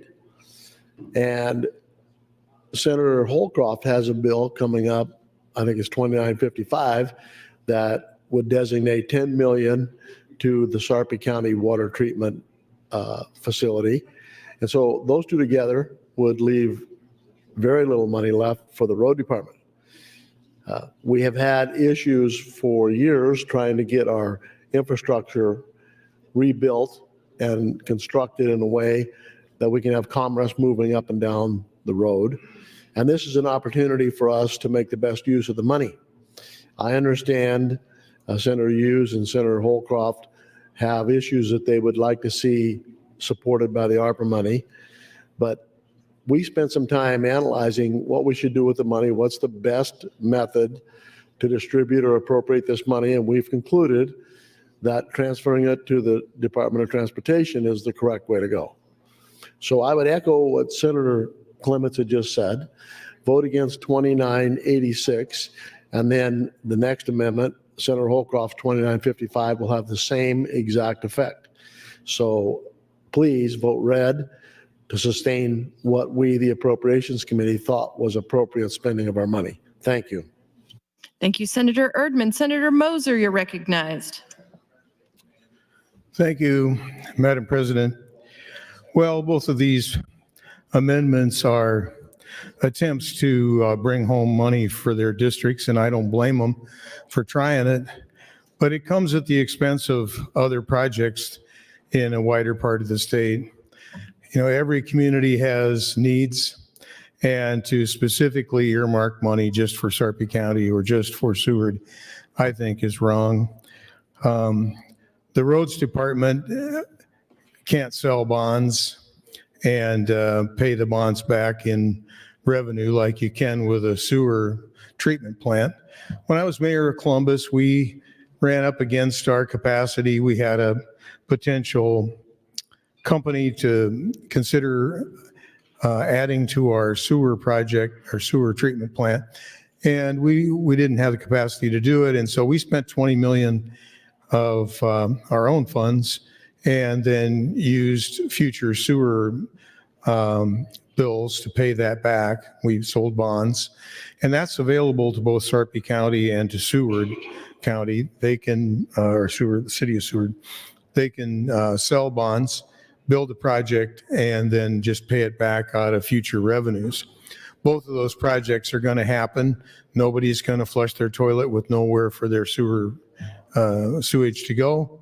I think we should stick with the Appropriations Committee split and go from there. Also, I want to talk just a little bit. You know, we often brag about being a unicameral. This is one of those cases where being a unicameral sometimes borders on the edge of making flip decisions that we may later regret. If we had two houses, we would vote on bills and then they'd go to the other house and they'd filter through. We don't have those two houses. We have ourselves, and then we have oversight from the governor. He's also weighing in on everything we do. And then we still have the opportunity to override if we think that his vetoes are incorrect. But I would encourage the members to support the Appropriations Committee and Senator Clements in his plan to spend this $20 million on roads. Thank you. Thank you, Senator Moser. Seeing no one else in the queue, Senator Hughes, you are recognized to close on your amendment. Thank you, Madam President. Again, I urge you guys to cast green on AM 2986. Let's use ARPA dollars as they were intended for wastewater infrastructure projects like the new treatment facility in the city of Seward. We've allocated ARPA dollars before for other projects like this for the city of North Platte, for the city of Lincoln, and others. These funds would be used within the statutory deadlines required by ARPA. They have a big impact on our state economy as the city of Seward continues to grow our state's agricultural processing capacity. Growing our economy will be vital to produce the tax revenue needed to support the tax cuts we made last year, as well as the critical programs provided by our state. The amendment is to take back $10 million from the proposed $20 million ARPA transfer to NDOT requested by the governor. This $20 million for NDOT never had a bill or a public hearing and is a drop in the bucket of NDOT's $1.3 billion per year allocation approved last year. This $20 million is 0.7% of DOT's budget, money that they were not expecting and did not ask for in the budget. We had a public hearing on LB 1205, which proposed $20 million, but now I'm asking for $10 million through AM 2986. Let's use these ARPA funds for what they were originally intended for, like wastewater projects that had exorbitant cost increase due to COVID. And Senators Brandt, Moser, and Erdman, when y'all come to Seward and you can't flush, do not come to my house. I urge your green vote, and I thank you for consideration. Thank you, Senator Hughes. Colleagues, the question is the adoption of AM 2986. All those in favor vote aye. All those opposed vote nay.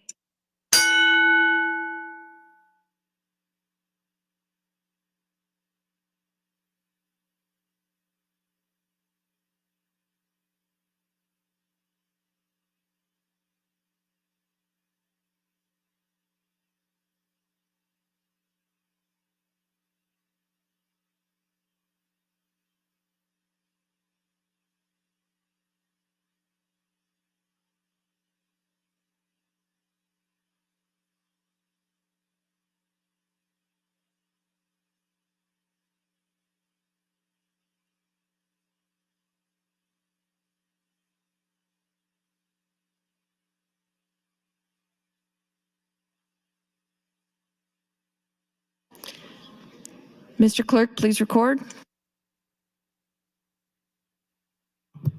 4 ayes, 22 nays, Madam President, on the adoption of the amendment.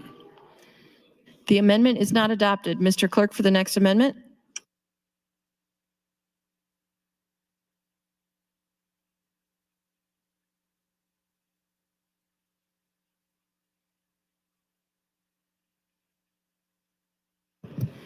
Madam President, the next amendment is by Senator Brewer.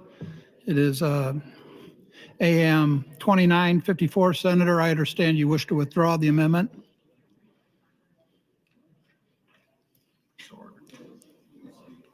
So ordered. Next amendment, Mr. Clerk.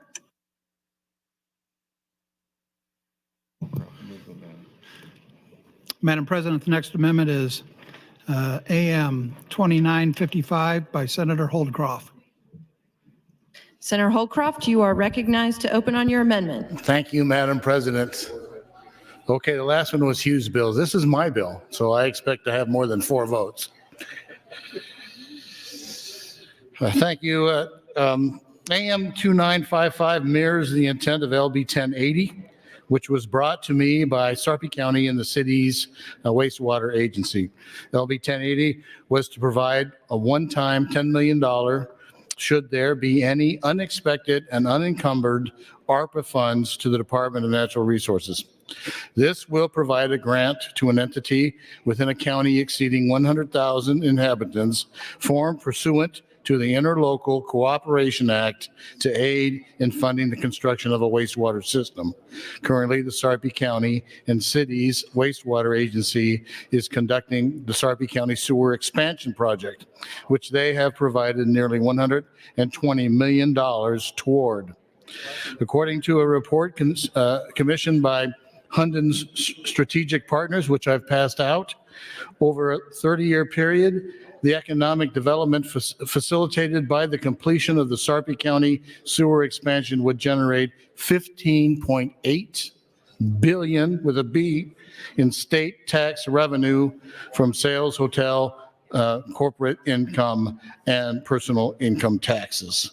Beyond its potential economic impact, LB 1080 would support a well-planned critical infrastructure project that can expand unused ARPA funds prior to the December 31st, 2026 federal deadline. I would appreciate a green vote on AM 2955. Thank you, Madam President. Thank you, Senator Holdcroft. Senator Clements, you're recognized. Thank you, Madam President. I stand opposed to AM 2955. I've been aware of the Sarpy County Sewer System Project since 2017 when I was first here, and I did prioritize a bill to allow them to create a joint agency. At that time, they said, we're not going to raise taxes in the county, which I don't think they've used the levy. They do have a tax levy they could use. But they also told me they weren't going to come back and ask for money. But last year, there was, I think it was a $60 million request Sarpy County had, and we did approve $10 million out of our cash reserve just a year ago. And I've been informed by the fiscal office that Sarpy also received an $81.6 million loan, which part of that will be 0% interest, which part of it will be forgivable. And they are fast growing, and there will be a good use. They were thinking that users hooking up to the system were going to pay for the system, but I think that's not quite happening as fast as they would like. But the state has already applied $10 million towards Sarpy County's project last year. So I oppose AM 2955. Thank you, Madam President. Thank you, Senator Clements. Senator Holdcroft, you're recognized. Thank you, Madam President. Just to expand a little bit more on the project, Sarpy County is the smallest county by area, but the third largest by population. And because of a ridge that goes from the northwest to the southeast, literally half of the Sarpy County is not developable because it doesn't have a wastewater system. So what we're doing is we are installing essentially a wastewater pipeline, goes along the ridge, and future development will hook into that. And this has been an agreement between the 5 cities, including Omaha, because we're going to be using the Omaha sewer treatment plant. And again, we're talking about a return on investment over the next 30 years of $15.7 billion. So would Senator Clements yield to a question or two? Would Senator Clements yield to a question? Yes. Is this $20 million, is that the only funds that are available to NDOT? No. About how much do they have in their budget? Around 180 million, I believe. So they have $180 million for these projects. The only reason they're wanting to use the ARPA money is, I suppose, because it is expiring. Now, I would also like to add that this money needs to be allocated by the end of this year. So you really need a shovel-ready project. And this, of course, the Sarpy County project is already shoveling. So it would not be an issue to allocate these funds. These funds have bounced around. I think they originally designated for Omaha, and then they went to Lincoln for their water project, and they just couldn't be allocated by the deadlines. And so now we're down to the last 9 months of the money's existence, and we're still trying to figure out how we're going to get this under contract. One other question for Senator Clemens. Senator Clemens, would you yield to another question? Yes. Do you know what the return on investment is for these projects that the NDOT has planned for this money? No, all I know, they told me they have $500 million they could spend if they had it. Okay, thank you, Senator Clemens. So I look at the Sarpy County as a sure thing. I mean, we're already working. We already have developers who have indicated that they are going to tap into this system. The interlocal agreement is done extremely well in being able to continue this project without having to raise property taxes, and that's kind of a goal of the county board. So I would appreciate your vote for AM 2955. Thank you. Thank you, Senator Holcroft. Senator Mosier, you are recognized to speak. Thank you, Mr. President. Some of the NDOT projects that are predicting to use this $20 million are in my district. And I looked up the average household income in my district, and it's around $89,000. The average household income in Sarpy County is $153,000. So it's almost twice as much household income as my area. I would encourage Sarpy County to borrow money by bonds, pay it back by usage fees. I think they're one of the fastest growing counties, and this will solve a big problem for them. I agree with that. But rather than come to the state to do it when they have the ample resources, I think they should do it themselves, pay for it back by sewer and water rates. Thank you. Thank you, Senator Mosier. Seeing no one else in the queue, Senator Holcroft, you are recognized to close on your amendment. Thank you, Mr. President. So here we are.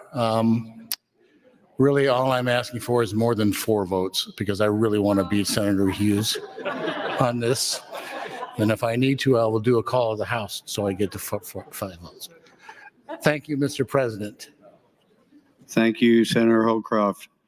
The question is, shall the amendment to LB 1412 be adopted? All those in favor vote aye. All those opposed vote nay.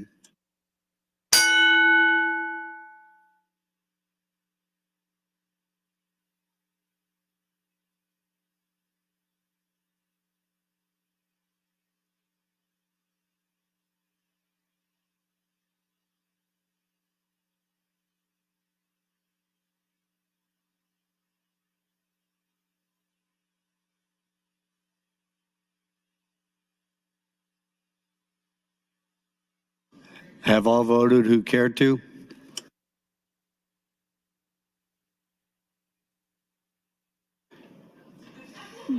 Mr. Clerk, please record. 7 ayes, 23 nays on the adoption of the amendment, Mr. President. The amendment is not adopted. Mr. Clerk, next item. What's my next? Next, you got the Vargas. So this will be Mr. President, Senator Vargas, withdrawn substitute. And 2949 for FA. Okay.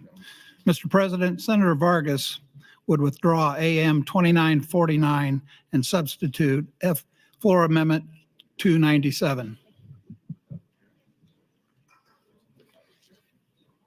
Without objection, so ordered.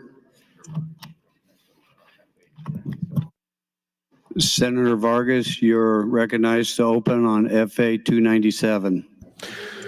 Thank you very much. President. Colleagues, this is a very straightforward intent language amendment to the budget. It really does one main thing, and I think we have debated on the floor in the past, even in currently, about whether or not we're fully funding provider services for developmental disabilities. I think the answer is we're not, and we're also not keeping up with the cost of services, the cost of workforce, and the cost of actually providing the services across the state. We've heard that in committee, we've heard that in hearings, we've heard that continuously. But we've also heard that not all the money and the funding that has been allocated within this program in 424 has not all gone out. So this is language that directs the DHHS department to make sure the funds that we do allocate and appropriate in this budget are getting out by the end of the year for DD provider services. This isn't adding more money. I know there's other bills that would likely or trying to do that, partly because we're still trying to figure out how to balance the budget and thinking forward on what we can afford. What this is doing is essentially saying the DD general fund obligations that we have appropriated for this aid program for the developmental disability aid needs to go out by the end of the year and go out directly to the DD service providers. That's it. I'm asking for support for this amendment so that we can make sure what we're doing is telling the DD service providers and the community that we want to make sure these dollars go out too. We're telling that to DHHS. They're also aware of this as well. And it's a way of making sure that we're putting more urgency behind the need to get the dollars that we do have appropriated out as quickly as possible. And then next year, hopefully, we'll see more people coming and seeing whether or not we can find more general funds to better support DD providers and other providers. I ask for your green vote. Thank you very much. Thank you, Senator Vargas. Senator Erdman, you're recognized to speak. Thank you, Mr. President. So I had just now seen 297 for the first time. I was wondering if Senator Vargas yielded to a question. Senator Vargas, would you yield to a question? Yes, I will. Senator Vargas, so maybe I missed something, but help me understand what problem you're trying to solve with this amendment. Yes. So one, there are times where we appropriate funds to an agency or a sub-program, and then not all the funds are expended. So the problem we're trying to solve is, in addition to appropriating the funds for use, we're also providing intent language and saying that these funds need to be fully allocated. As you know, every single year, DD providers and other providers come to us and say, not all the funds are coming out of DHHS. Okay. And then we go into back and forth on whether or not there is enough funds to better support increased rates or not. Instead of debating whether or not we should add more funds, let's make sure the funds that we do appropriate, intent language is to get those funds out by the end of the year. Just general funds, the existing appropriations that we have. So we're solving the problem by putting the urgency and putting it in plain language. We're not just appropriating, we're telling them to utilize all the funds by the end of the year. Right. So when we do that at the end of the year, will those be distributed in the form of bonuses, or how are you going to distribute the money if we haven't appropriated it for a specific use and we just give it to DED or whatever you said it was? How are they going to spend that money if it hasn't been appropriately appropriated? How's that work? So we did not dictate how they should get the money out. Part of it is, I think that is a little too constrained. There are different ways that the DD funds and the aid get out. They get out through reimbursement, they'll get out through direct payments, and it's treated differently for different services. So I trust that DHHS will determine the best and most effective and efficient way to get the funds out that they're appropriated, rather than tell them on how to do it and when to do it. I wanted to make sure we put that in their hands and autonomy. So okay, well, thank you for answering that. I'm opposed to 297. I think that's very vague on how we're going to distribute the money, just to say you have to distribute the money at the end of the year. I think DHS has an understanding of where that money should go and how it should be spent.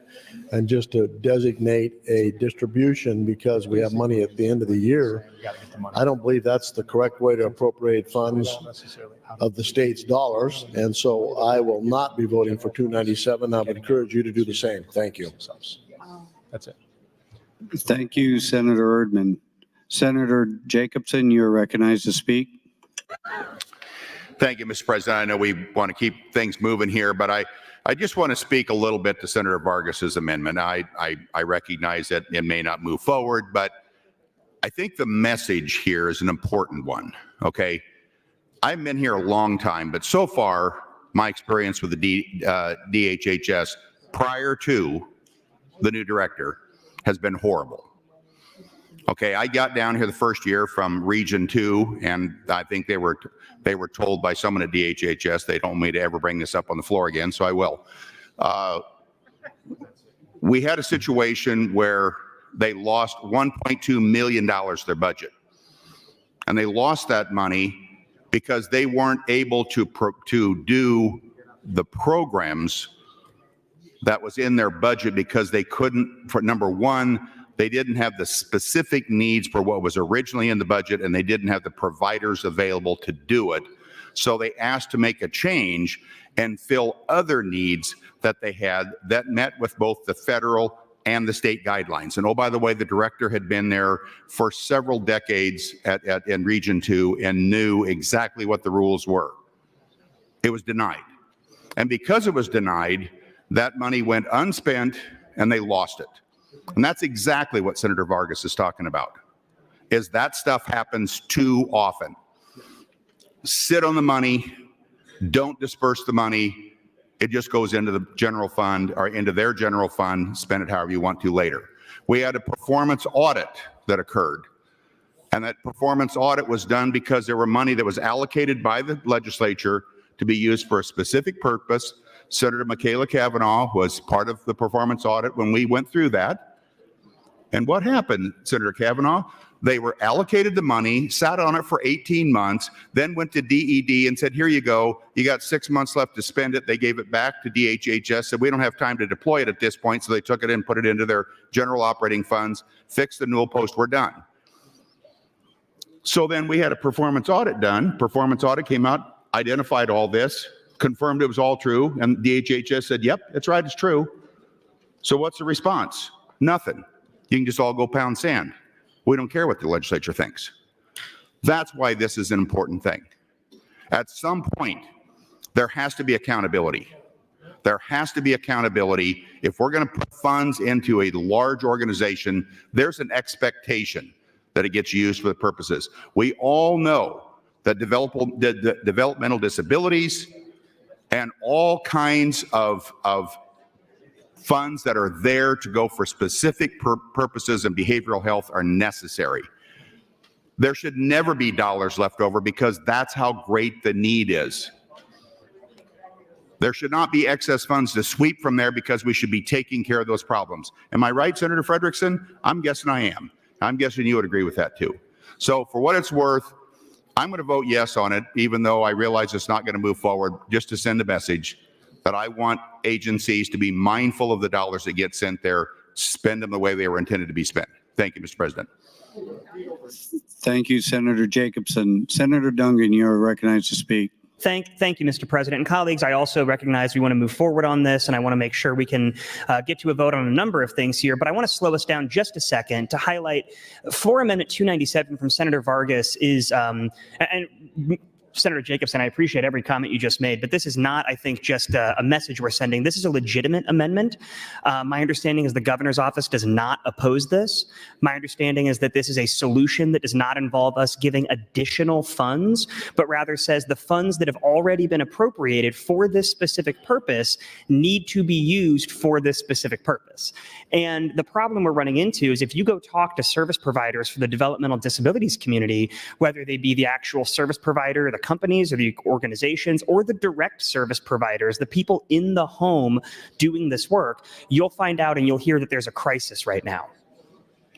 If you call and you ask for home services, if you ask to get somebody in your home for actual boots on the ground services, right now, you call 30 companies, 30 organizations, you might get told no 30 times because they don't have the workers doing this work.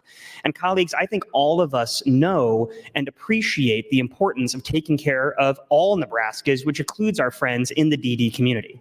People in the DD community are members of our community like everybody else, and they deserve to live and to thrive, and they deserve inclusion. But in order to sometimes effectuate that, they just need a little bit more help to get to the same services and things that we have. We have an obligation to Nebraskans to do better. And when there are tens of millions of dollars sitting in a fund that aren't entirely being used the way they're supposed to be used, and no one can give you a clear answer as to why they're not being spent, that is a problem.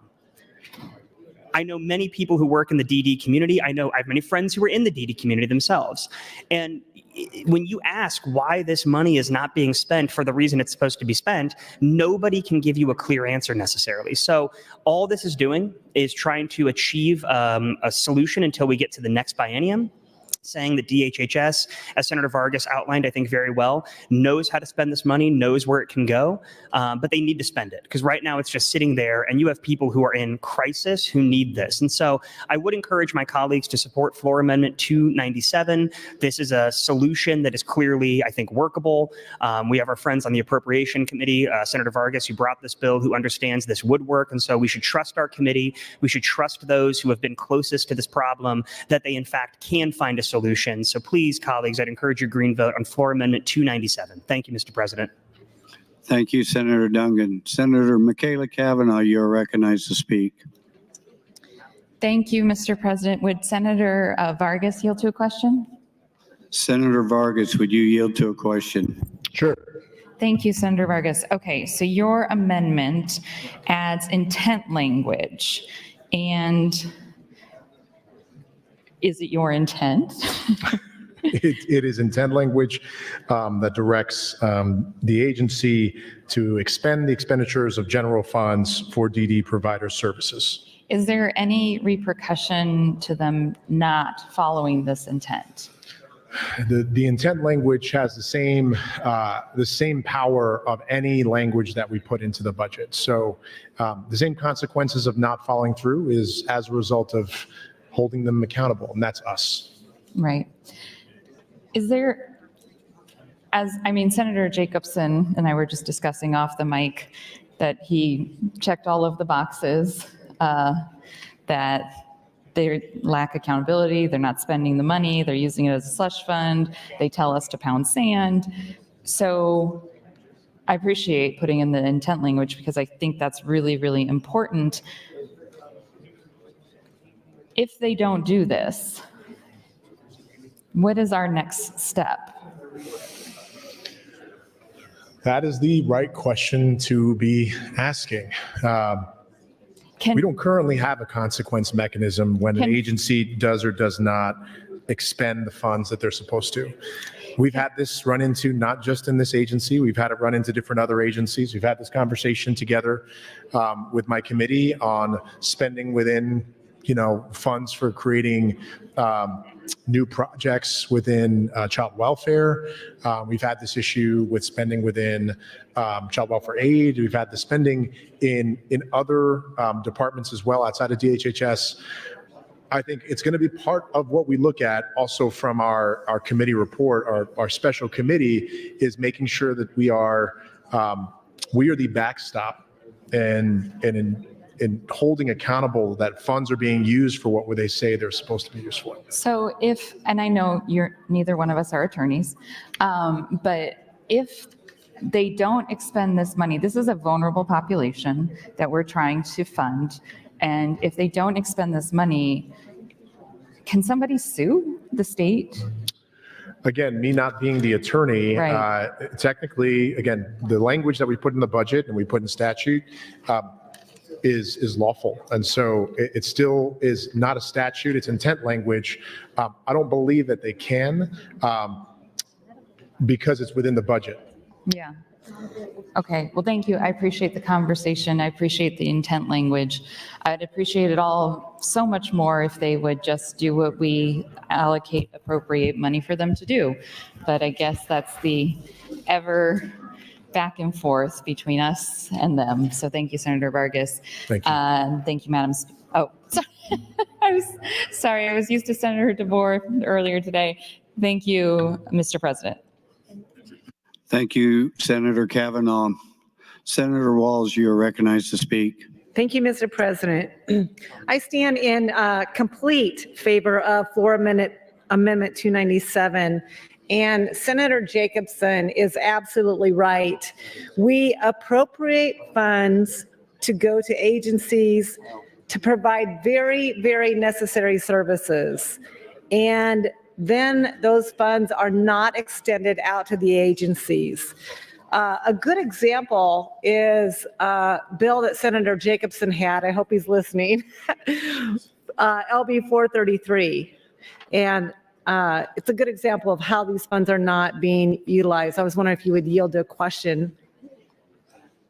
Senator Jacobson, would you yield to a question? Absolutely. Actually, it's not a question. I just wanted you to explain that bill, what happened with it, and then clarify what you meant by how you should vote on this bill by the end of the. Well, I got a little lit up here afterwards in terms of thinking this bill would not move forward. So let me clarify that. I intend to vote yes on this amendment and would encourage others to do the same. Okay. Now, I just want to be clear. This is a problem. Now, I also have a lot of confidence in the new director and in the new administration to make certain that we're going to see changes. I also recognize this is a huge ship that will be very difficult to turn very quickly, but we've got to start turning that ship because there's a lot of money, a lot of taxpayer dollars that are going into that organization and that agency. And we need to see better output than we've gotten up to now.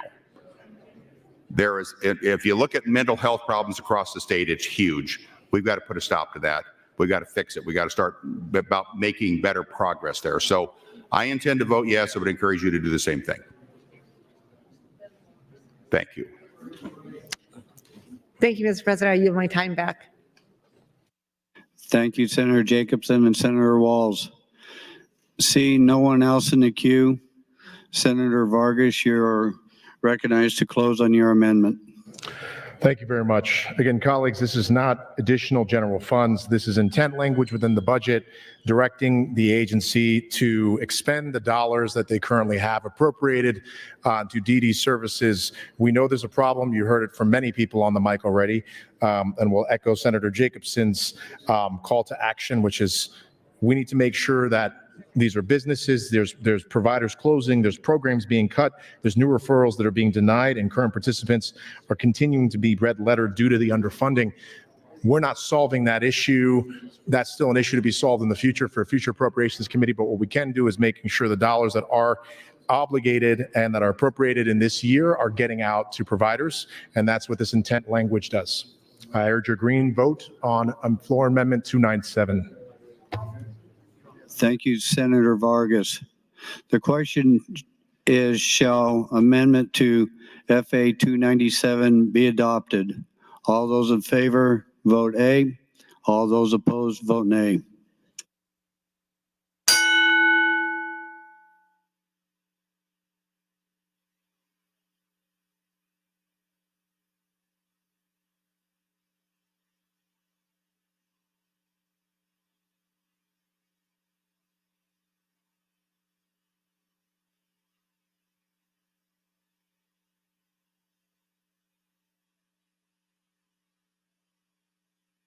Have all voted who?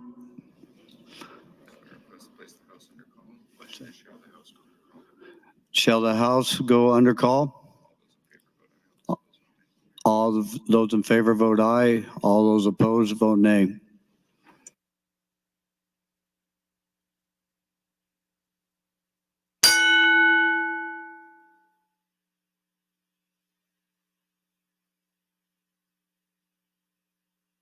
Record, Mr. Clerk. Yep. 28 ayes, 8 nays. Mr. President, the House is under call. The House is under call.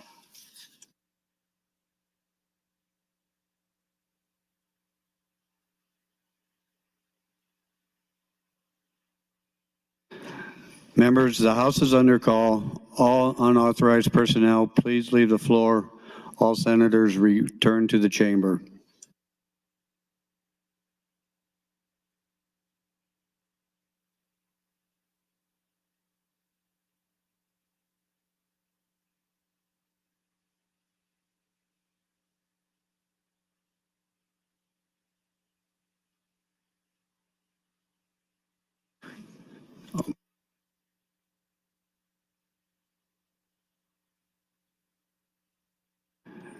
Senator Day, Senator Kauth, Senator Eibach, Senator Erdman, Senator Reapy, would you please return to the chamber? The House is under call.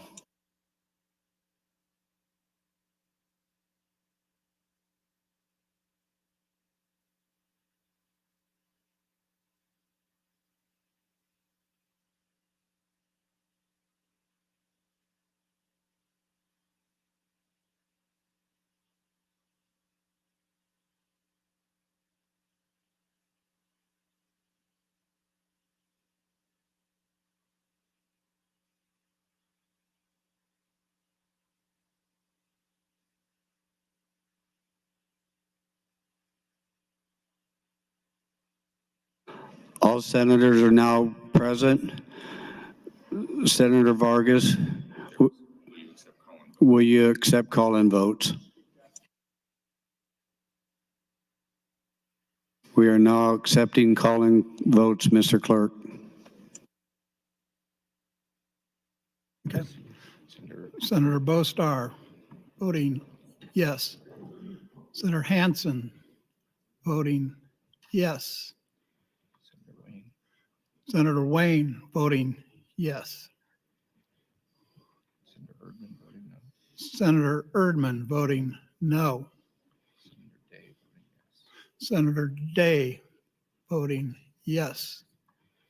Senator Meyer voting no. Senator Meyer, voting no. Voting yes. Senator Ballard, voting yes. Senator Hughes voting yes. Senator Hughes, voting yes. Senator Decay voting yes. Senator Arch, voting no. Senator Decay voting yes. Senator Decay, voting yes.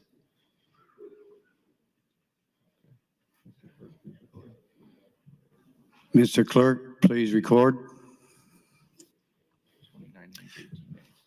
29 ayes, 18 nays on the adoption of the amendment, Mr. President.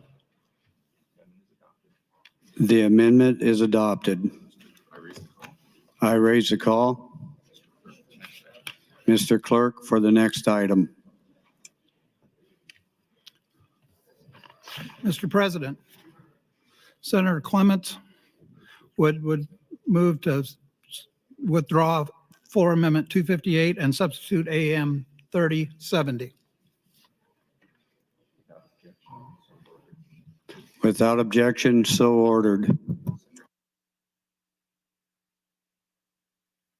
Senator Clements, you're recognized to open on AM 3070. Thank you, Mr. President. AM 3070 is going to become LB 1412, or the additional amendment on top of the committee amendment that was passed on general file.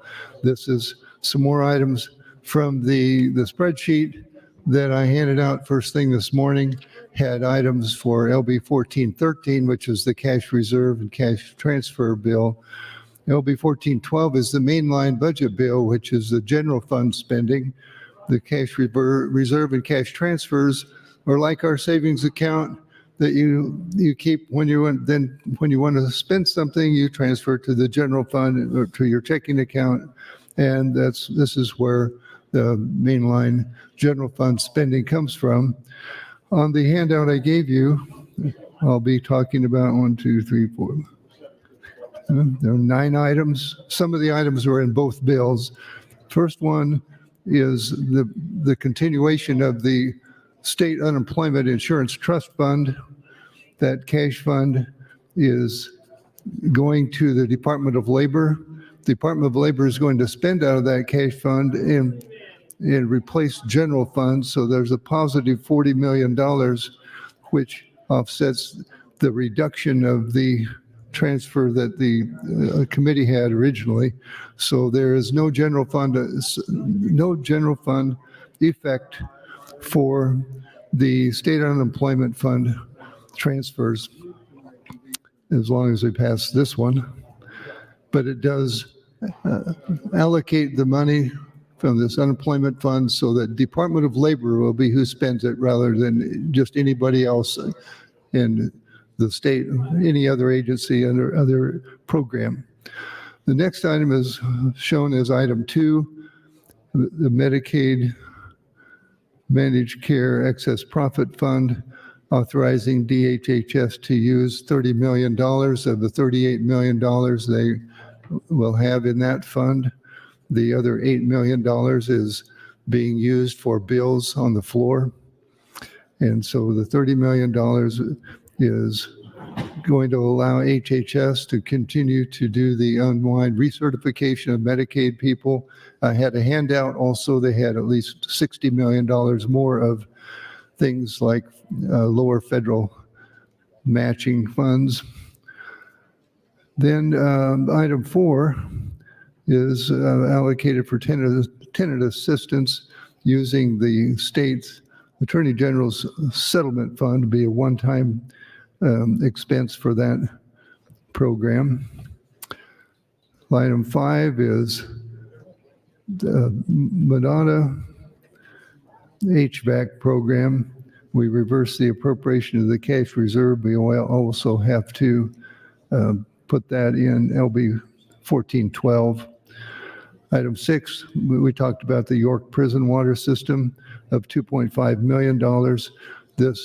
The $2.5 million goes into a general fund transfer to be able to spend that to supply the money for that program. Item 7 is only in this bill. It's Special Olympics programs coming from the cash reserve. Yes, from the cash reserve, $500,000 for Special Olympics. That request did come to the committee. It was a 4-5 vote in the committee, and we, in negotiations with people who had additional requests, this whole page is additional requests that we considered, and that was approved by the group, and I ask your approval of that too. Line 8, the PTSD pilot program, Senator Wayne has talked about that. That's $500,000 of ARPA funds. And then line 9 is Department of Transportation, $500,000 reduction of their funds, which is still going to leave them just right at $20 million. But that's was the one item that we did take out of the Department of Transportation for that PTSD pilot program. And the bottom one says Supreme Court interpreters.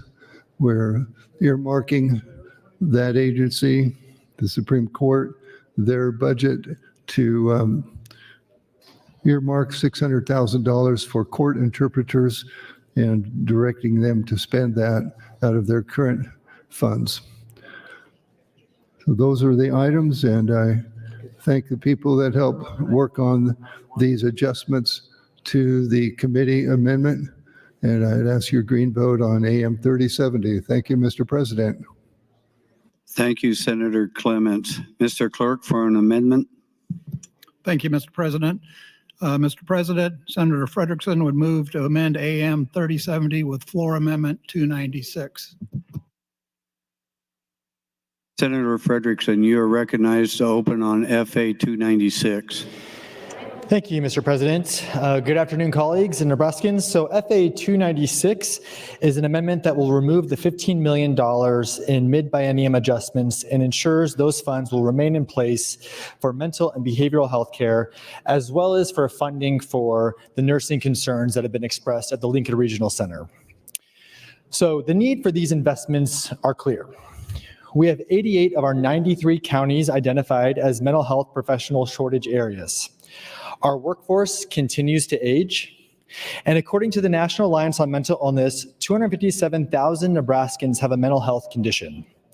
More than 1 million people in Nebraska live in a community that does not have enough mental health professionals, and the need for these services is very real. If there are challenges in getting these needed dollars out, then we must look at solutions to make sure that things are more efficient. Taking the funds away is not a solution to the problems that we are seeing, and Nebraskans expect and deserve better. I believe that the legislature needs to study the reasons why these dollars aren't being spent. I have spoken with providers about sponsoring or co-sponsoring such a study in the interim, and we need to know the factors that are holding up the expenditures of these dollars, and we need to eliminate these barriers. It's also very important to note that none of these dollars were restored in the previous debate on LB 1413. The $2 million in funding restored in that bill was for the Behavioral Health Services Fund, which is a different fund than the Behavioral Health Aid Fund. So we have not restored any of these funds. My understanding was that the request for the sweep of these funds, part of the rationale from the executive branch was that we're having a nursing crisis at the Lincoln Regional Facility, LRC. And my amendment looks to address that concern, so it maintains that $15 million in the budget for behavioral mental health. $12 million of that will stick with the behavioral health. $3 million of that will be directed to the LRC for the nursing shortage issues that the executive branch has been brought up. So this amendment will still have a cut to behavioral health funds from the 15 to the 12 million, with that additional 3 million going towards the LRC to address the nursing shortages that have been brought up. I'm asking us as a legislature to preserve these funds now, because once they're gone, they're gone. So until we have this, until we kind of take a closer look at this in the interim and identify what administrative and procedural issues that are in place, I think we need to ensure that these resources don't get touched. Again, $15 million of cuts in mental and behavioral health is a major concern. I think anyone in this room who knows what's going on, who's spoken with constituents, it's not that there's not those funds to spend. So if this is not being spent, we need to look at why it's not being spent. We need to figure out why it's not being spent, ensure that it is being spent. But to say that that's not needed for behavioral health and mental health is not in any way, shape, or form accurate. So I ask for your green vote on floor amendment 296. Thank you, Mr. President. Thank you, Senator Frederickson. Mr. Clerk, for an announcement. Thank you, Mr. President. The Revenue Committee will hold an executive session in room 2022 at 4 p.m. Revenue Committee in room 2022 at 4 p.m. Thank you, Mr. President. Thank you. I would like to recognize under the south balcony, the Arnold Tutorial Group from Arnold, Nebraska, Senator Erdman's group. Would you please stand and be recognized?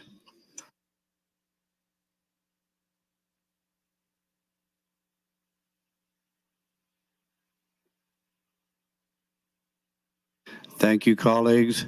Senator Dungan, you are recognized to speak. Thank you, Mr. President. And colleagues, I rise in favor of both Floor Amendment 296 as well as AM 3070. I want to say thank you to Senator Frederickson for taking the lead on such an important issue. I know with his background, he's an expert on these subjects. And so I think we should all pay heed to the comments he makes with regards to both the importance of behavioral health and also the necessity for continued funding for that as well.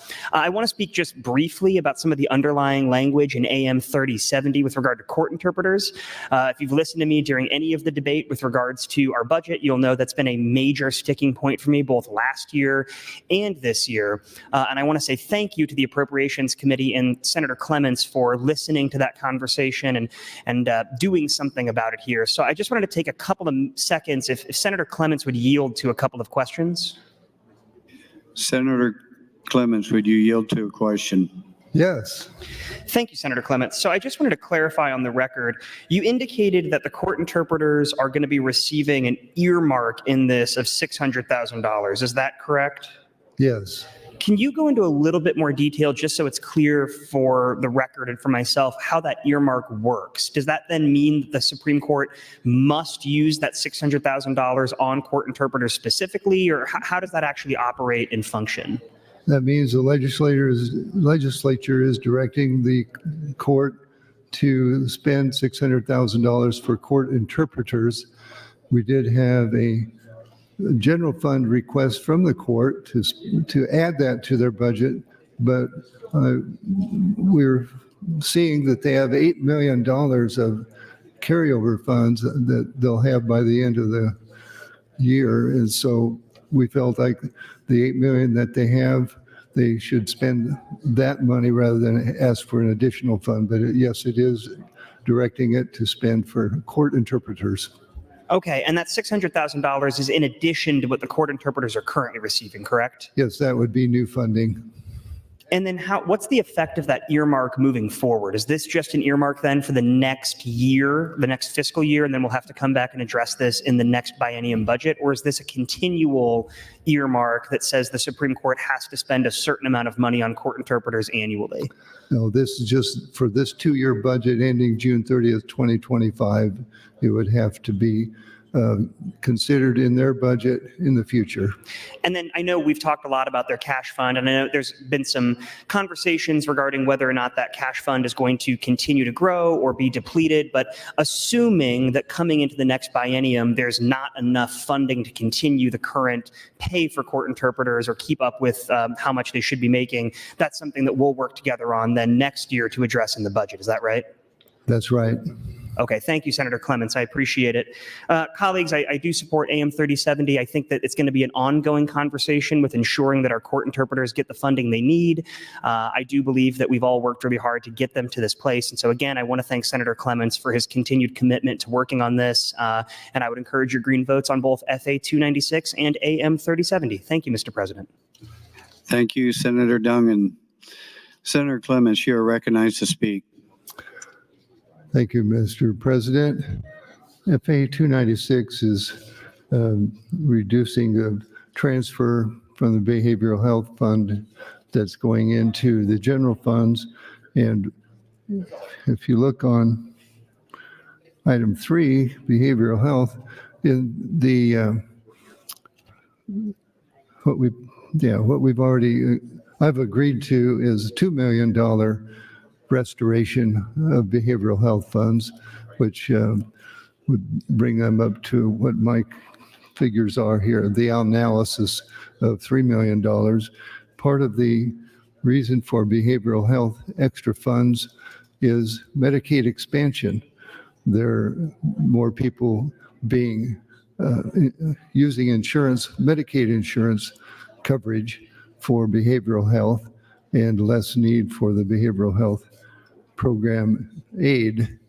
And so when we got Medicaid expansion in, we did not reduce the behavioral health budget until we found out how much effect reduction in their need Medicaid expansion would do. And so the transfer that was proposed by the governor was to use those excess funds rather than having them build up. So I already have conceded $2 million of reducing the transfer, and that's the limit of what I'm going to support. So I do not support FA 296. Thank you, Mr. President. Thank you, Senator Clements. Senator Walls, you're recognized to speak. Thank you, Mr. President. I stand in full support of Floor Amendment 296 from Senator Frederickson and appreciate him bringing this amendment. Colleagues, mental health is, it's still here. It is still a major issue in Nebraska. We have made some progress in destigmatizing mental health and providing some resources to schools and people who need it, but we have so much further to go. We're not done. I'm pretty sure that each and every one of you know someone who struggles with some type of mental health issue, an emotional issue, or an addiction, whether it be a family member, a friend, a child, a student, a teacher, a veteran, and so many other people who are actually in crisis situations today. We have work to do. Just because we decide that we're going to ignore or defund important resources that go to providing care for people who have mental health doesn't mean it's gone. In my mind, that's a giant step backward. The mental health needs of our Nebraskans are not going to disappear. We have work to do. I have heard the concerns about the behavioral health regions not spending the money. However, I don't think that giving up on important health care for Nebraskans is the answer. I think there's a better way to assure that these funds are being expended and used in the areas where we see the most needs. If we, I guess what I would do is suggest that instead of defunding our mental health resources, we look at those projects and identify and create a reporting system to assure that those funds are being spent in the most effective and efficient way possible. I do have a question regarding the appropriation or the funding that goes toward the Lincoln Regional Centers, and I was wondering if Senator Frederickson could answer a question, could yield to a question. Senator Clements, would you yield to Senator Frederickson? My bad. Would you yield to a question? Yes, of course. Senator Frederickson, do you have, like, this is the first time, honestly, that I've heard anything about $15 million being needed to go to Lincoln Regional Centers. Do you have any specific information, or have you seen a specific plan or anything that would relate to that? Yes, no, thank you for the question, Senator Walz. So my understanding was that part of the rationale for the $15 million sweep of the behavioral health funds was part of the issue was the shortage of nursing staff and nursing providers at the Lincoln Regional Center. And my understanding from when I've reached out to the regions that LRC, and this was as of earlier this week, so I'm assuming these numbers are fairly accurate, but LRC has added 110 positions into the hiring pool. So my understanding is that there are 110 open slots or positions that are needed to be filled. 60 plus of those slots were mental health specialists. So I think that the executive branch is spot on when, that's not my time, it's your time. But the executive branch is spot on when they say that they need funding, which is part of why my amendment, it takes the $15 million, it doesn't all go to behavioral health. $3 million of that goes towards the regional centers for the needs they have there with the nurses. You know, thank you, Senator Frederickson. My last question, and you can help me answer this too, is I wonder if there would be any type of a collaboration that could happen between the behavioral mental health regions and Lincoln Regional Center when it comes to providing those mental health resources. Absolutely. I think there's a lot of room for that. All right. Thank you, Mr. President. Thank you, Senator Walz. Senator Clements, you're recognized to speak. Thank you. I want to correct something I said earlier. I was mistaken when I talked about the $2 million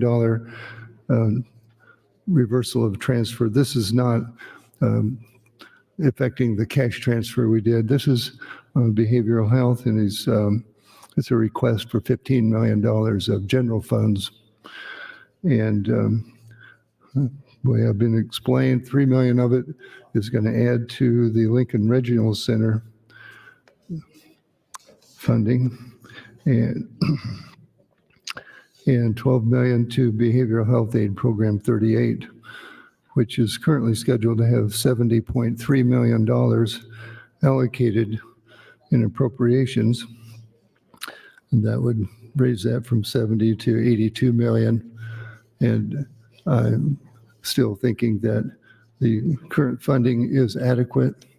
And I do not support FA 296. Please vote red. Thank you.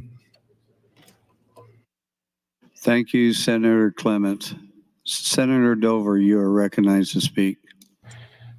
Yes. So I just would speak up, to, I guess, in a few things. I think that I understand Senator Frederickson's passionate concern with mental health, and I think obviously mental health and many other issues are affecting Nebraska.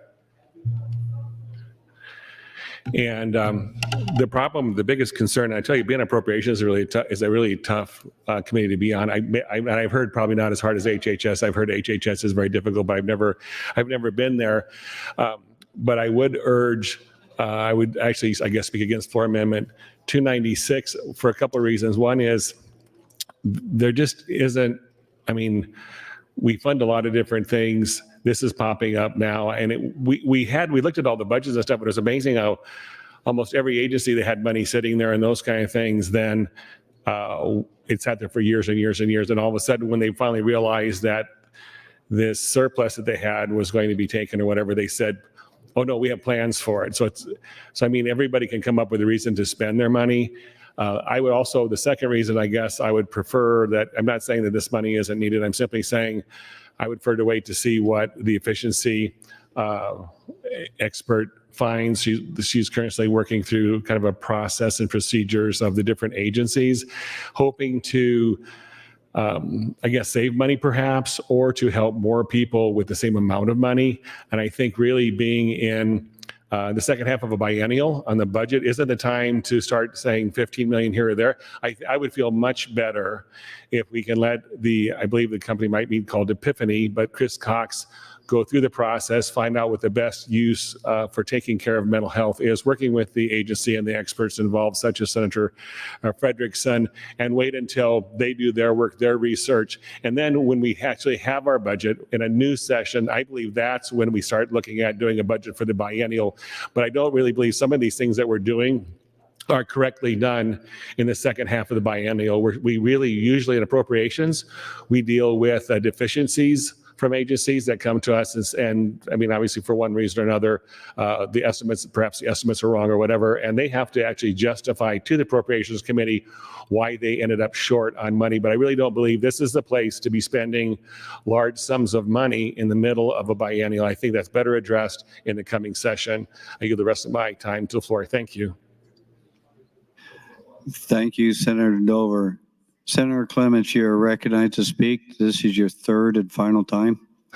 Thank you, Mr. President. Just wanted to remind you, this is $15 million of new general fund spending. If you thought you were going to have money for an A bill to the floor, this will reduce the amount of money available to the floor for A bills. And I think we have a lot of other requests for this, and I believe the agency is still adequately funded, and I oppose FA 296. Thank you. Thank you, Senator Clements. Senator Walls, you're recognized to speak. Thank you, Mr. President. Senator Dover, would you yield to a question, please? Senator Dover, would you yield to a question? Yes. Thank you, Senator Dover. You know, I heard you say that you think it would be better that we wait to see what happens, in the budget. No, I guess let me explain myself in case I misspoke. So there's 2 points. One was there's currently a person that's paid $2.5 million. I had stated earlier on the floor that this was actually a performance contract, and then another senator on the floor says they read the contract. It's not a performance contract. Well, it is a performance contract. And Senator Almendarez got up and spoke. I've met Chris Cox, she, well, briefly, I just want to tell her story. So worked in the Bush administration, worked at the governor's budget office in Utah, became blind, got very, very frustrated with the processes in government taking care of people in her situation that were blind. She found her calling. She worked in multiple states, getting better service, better results for Nebraskans in many, many different things, including, I'm sure, mental health. She is an expert at this. She's one of the most intelligent people I have ever met. And so I would say this is, before we all of a sudden spend $15 million of general funds, which of course, again, it's going to come, that's going to affect what, if anybody has any plans here on the floor for their projects and their concerns, it's going to severely restrict that amount of money. So I said wait for two reasons. One was because there's currently work being done to analyze, and I'll say this as the processes here, as people have explained, the frustration that they're having as far as there was money appropriated to HHS and they didn't do what they did, as Senator Vargas had expressed on a different topic, but it's the same issue. So she is looking at efficiencies. I think I fully believe in her. I think she'll do a fantastic job. So that is one reason. Let her do her job. Okay. Let her come back. And the other thing I said was, I don't know necessarily that addressing this in the second half of a session of the biennial, that I think this may better be addressed. All right. Thank you, Senator Dover. Before we run out of time now, my second question is, while we're waiting and we're analyzing this information, what happens to all of the people who live in Nebraska who are in crisis situations? What are we going to do with those people? Well, I guess, first of all, I guess that would, I don't know, the assumption is that there's nothing out there to help them now. And the question is, if we need more, I don't know of anyone, from firemen to policemen to mental health to hospitals to anyone, where there is 100% coverage for everyone. But I'm assuming, because we've been in this for literally decades and have BHS, that they do have things in place and can deal with those that are under severe need. I'm guessing there's something in place. And I would say this is, my experience is, if we spend $15 million, it won't happen overnight. Things don't move that fast. And I would like to see some discussion and planning moving forward to have perhaps improve this system so it can help more people with the same amount of money and perhaps even spend more money. But that's really a question for the body at a later date. So what you're saying is that you think that we have all the resources that we need to handle? No, I don't think, no, what I'm saying is there's not enough resources, anything we deal with in this body. 1 minute.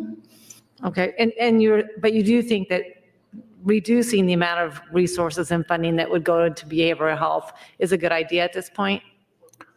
Could you restate that question, please? So what you're saying, though, is that while we analyze and weigh, you think that reducing the amount of funding that would go into behavioral health regions to help people with mental health crises is a okay idea?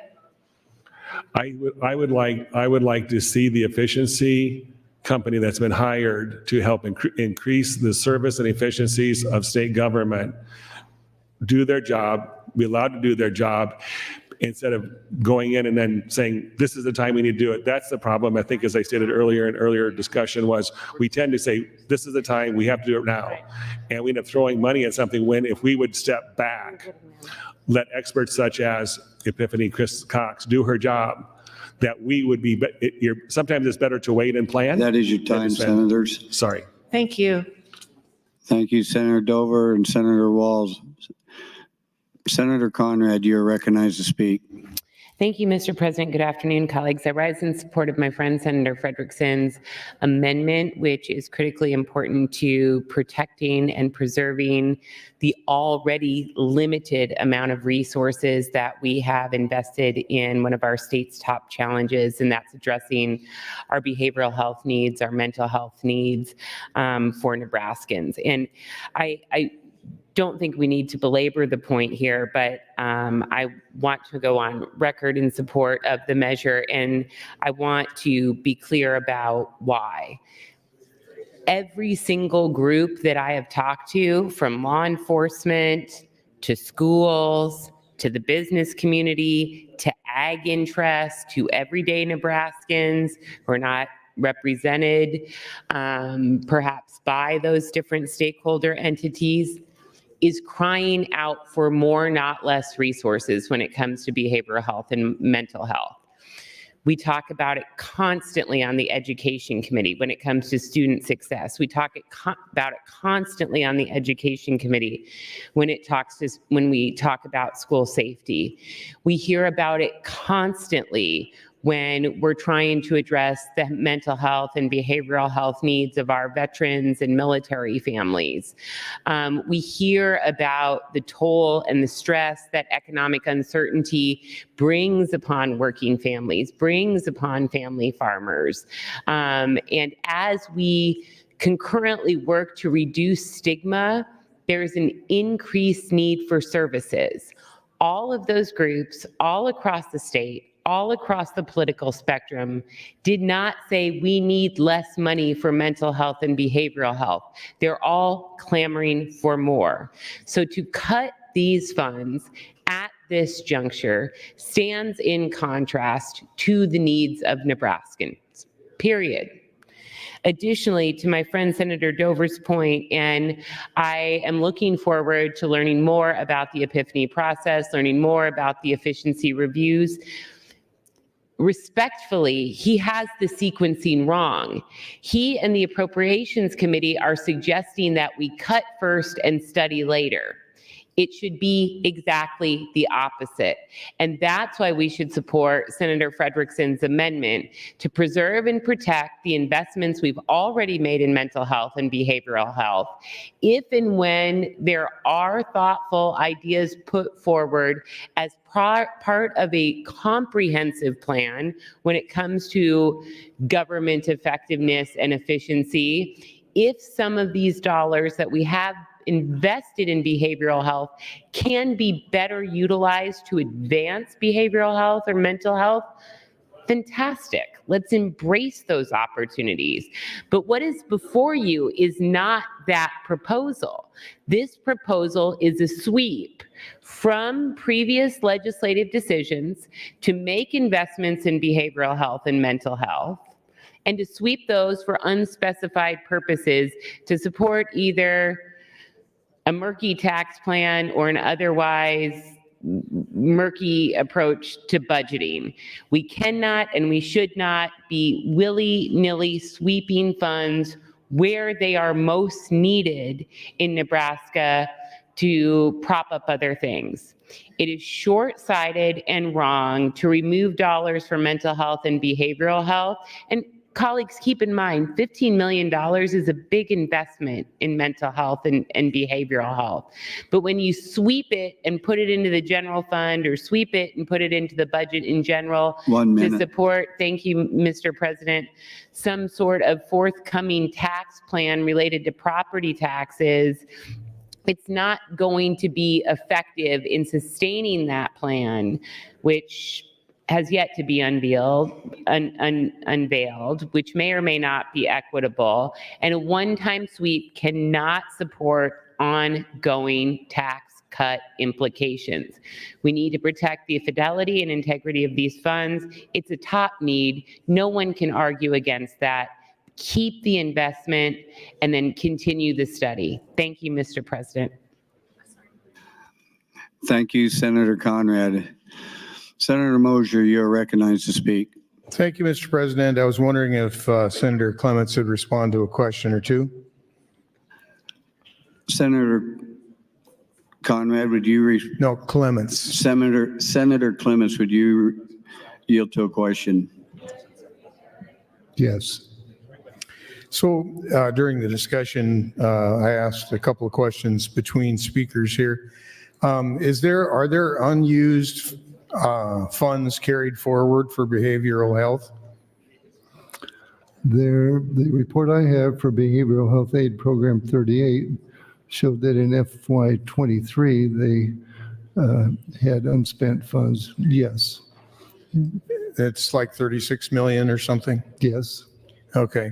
And then there's already an appropriation in the budget for another 70 million?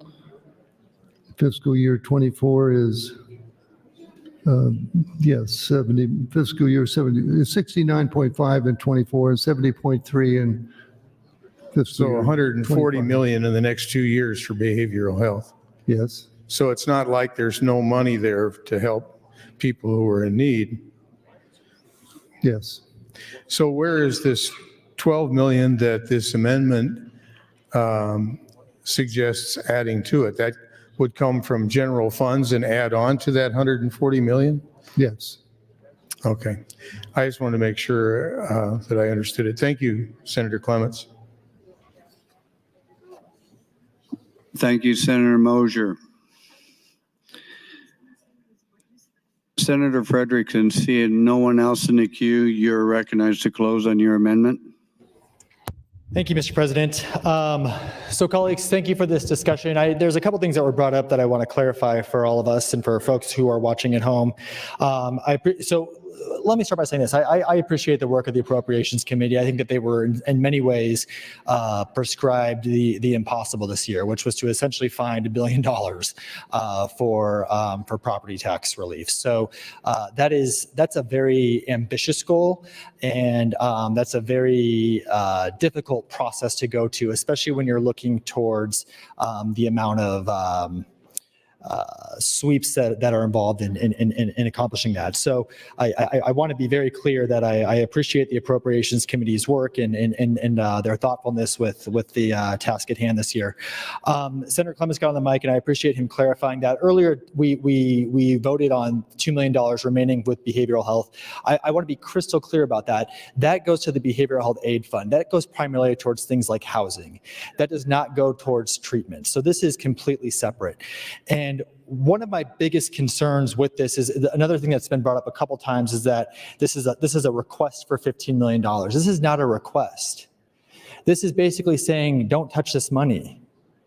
This is money that is in last year's budget. It's in the biennium budget. It's being swept out. So it's not asking for $15 million more for behavioral health. It's basically saying, leave it alone, don't touch it. It's also trying to acknowledge the concerns that were brought up, which were the nursing shortages. So it appropriates $3 million of these funds to the LRC nursing shortage, and it keeps $12 million with behavioral health aid. And if we can kind of look at this in a more global way, this is one of my biggest concerns with the number of cash fund sweeps that we are experiencing right now, is that I don't think we're being very thoughtful with every single one of them, because first of all, I think it's impossible cognitively to be so plugged in and engaged with every single cash fund sweep we're doing. But when you sweep something like this, $15 million away from behavioral health, that's not just a one-time thing, that's gone. And there's not one member of this body who will say, maybe there's one or two, I don't know, but most members of this body are not going to say we don't need funding for behavioral health.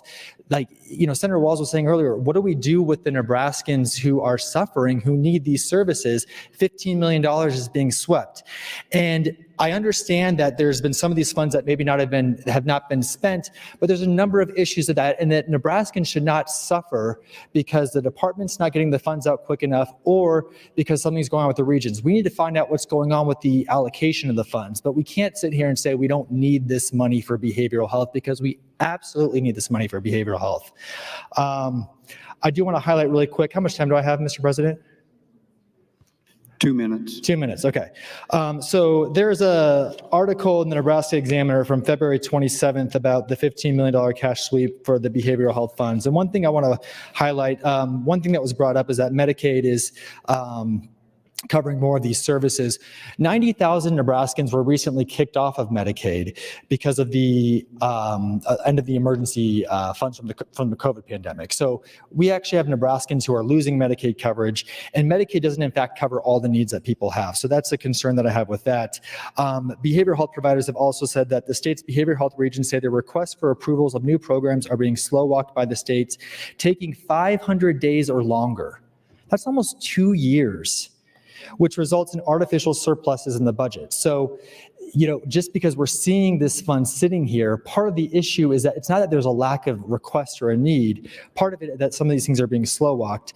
Also, they say some approved programs haven't gotten off the ground yet, resulting in funds, thank you, Mr. President, appearing to be unexpended when they just haven't spent yet as intended. So some of these funds are also allocated in different ways and just haven't been spended. So I do think that when we go through and we do these massive, massive sweeps, we're not just sweeping one or two cash funds this year. As you can see from these budgets, we have multiple ones in front of us, and we need to slow down this process and really think what impact this is going to have on Nebraskans.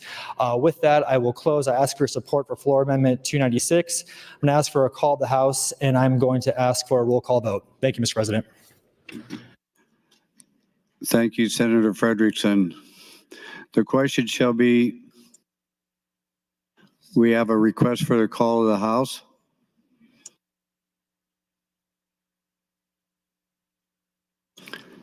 The question is, shall the House go under call? All those in favor vote aye. All those opposed vote nay.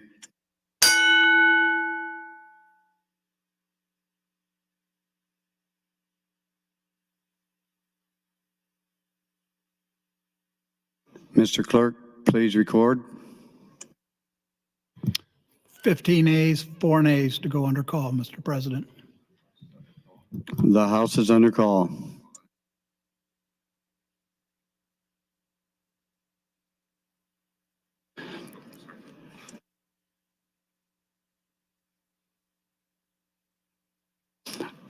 All unexcused senators, please return to the chamber. On unauthorized personnel, please leave the floor. The House is under call.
All unexcused senators are now present.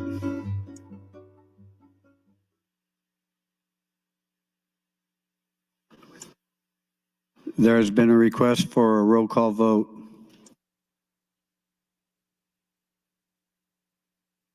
The question before the body is the adoption of FA 296.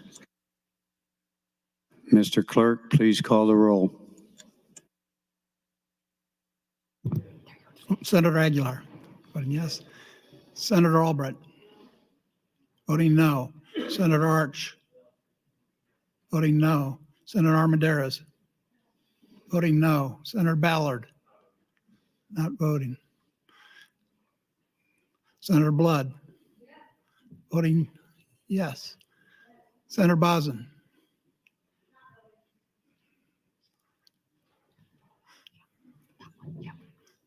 Senator Bostar, voting yes. Senator Bosselman, voting no. Senator Brandt, voting yes. Senator Brewer, voting no. Senator John Kavanaugh, voting yes. Senator Michaela Kavanaugh, voting. Senator Clements, voting no. Senator Conrad, voting yes. Senator Day, voting yes. Senator DeBoer, voting yes. Senator DeKay, voting no. Senator Dorn, voting no. Senator Dover, voting no. Senator Dungan, voting yes. Senator Erdman, voting no. Senator Frederickson, voting yes. Senator Halloran, Voting no. Senator Hansen. Senator Hardin. Senator Hardin. Senator Holdcroft. Voting no. Senator Hughes. Not voting. Senator Hunt. Voting yes. Senator Ibach. Voting no. Senator Jacobson. Not voting. Senator Kauth. Voting no. Senator Linehan. Senator Lippincott. Senator Lowe. Not voting. Senator McDonald. Voting no. Senator McKinney. Okay. Oh, McDonald's yes. I'm sorry, Senator. Senator McDonald. Yes. Voting yes. Senator McKinney. Voting yes. Senator Meyer. Voting no. Senator Moser. Voting no. Senator Merman. Excuse me, Senator. Senator no. Voting no. Senator Raybold. Not voting. Senator Reapy. Not voting. Senator Sanders. Voting no. Senator Slama. Voting no. Senator Vargas. Voting yes. Senator Von Gilleren. Voting no. Senator Walls. Voting yes. Senator Wayne. Voting yes. Senator Wishart. Not voting. Record, Mr. Clerk. 16 ayes, 23 nays on the adoption of the amendment, Mr. President. The amendment is not adopted. I raise the call. Mr. Clerk, for a motion.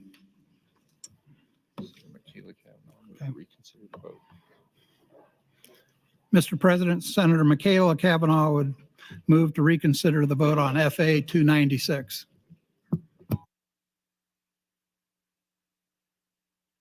Senator Michaela Kavanaugh, you're recognized as open on your motion. Thank you, Mr. President. I was hoping that people wouldn't rush off quite so quickly. I'm not entirely sure that everyone knew what we were voting on. And I'd like to ask Senator Frederickson to yield to a question. Senator Frederickson, would you yield to a question? Yes, of course. Thank you, Senator Frederickson. So what your bill does is gives money back that was taken away to behavioral health. Correct. So it's not a new appropriation. It's simply saying, don't touch these funds. Okay. And the outcome of that is there will be less money on the floor. Correct. So what we are voting for is whether or not we want to continue to make the same investment that we decided last year we were going to make in behavioral health, or if we want to cut behavioral health for whatever we want to do on the floor. Yes, that is correct. Okay. Maybe now a few people will pay a closer attention to what you are attempting to do here. How much money are we talking about? So the sweep would be $15 million. And my understanding was that part of the rationale for the sweep was to help fund some of the nursing shortage at the Lincoln Regional Center, which is quite significant. And so, Yes. So my amendment actually, it actually cuts behavioral health funding from 15 to 12 million. So it does still cut what we agreed on last year. And then it puts $3 million into the LRC for to help address the workforce shortage with the nursing providers there. Okay, thank you. Before I move on, is there anything else that you would like to add? I think that's covered pretty well. Thank you. Thank you. Would Senator Clements yield to a question? Senator Clements, will you yield? Yes. Senator Clements, why did we cut behavioral health? We transferred money out of a cash fund of $15 million. I don't think we cut it. For the program I'm looking at has been 68 million, going up to 70 million. Where is that in the bill? It's Behavioral Health Aid Program 38 in the HHS budget. But so Senator Frederickson's amendment is reinstating the money that's cut on pages 34 and 41 and 42 of the bill. And we're just reinstating it to what it was last year. So we are cutting. All right, well, that's, I'd have to review that and get back with you. Okay, well, you just voted against it, as did 20 plus other people. And I am really unclear as to if anybody was paying attention. It's behavioral health. We have had numerous conversations inside this body, in the media, across the state, in our classrooms, in our businesses, about the importance of behavioral health and that we have a behavioral health shortage and crisis. So why are we taking this money out of behavioral health? Why is this the thing that we are decreasing funding for? And why is everyone willing to do that? Or at least 23 people are willing to do that. This was part of the budget that we passed last year. So why is it now that we don't want to fund this? What has changed since the budget last year, other than our desire to fund more projects on the floor? What are we doing? I don't feel like anyone is giving adequate answers to these sweeps of cash funds and these shifts away from programs. What are we doing? We are talking about vulnerable populations. Why are we defunding them? Or cutting their funding? I saw no one on this floor, and most people scattered as soon as this was over. And I was sitting in the lounge, people were chatting. I don't think people were paying any attention to what was going on here. The Lincoln Regional Center is so critically understaffed. DHHS has 1,000 openings, 1,000 positions open within DHHS. So they've got money, yeah, and they're not going to use it for DD, and they're not going to use it for behavioral health. They're going to keep squirreling it away, saying they don't need it, take it back. And we should not be taking it back. We should be fighting them and telling them to use it. Hire nurses at Lincoln Regional Center. Here's the money. We're not going to take it back. Use it. Use the money, take care of people, do your job. And I am sorry, Senator Dover, but there is a lot you don't know about the consultant that's been hired. You might want to reserve your judgment until you get to know them a little bit better.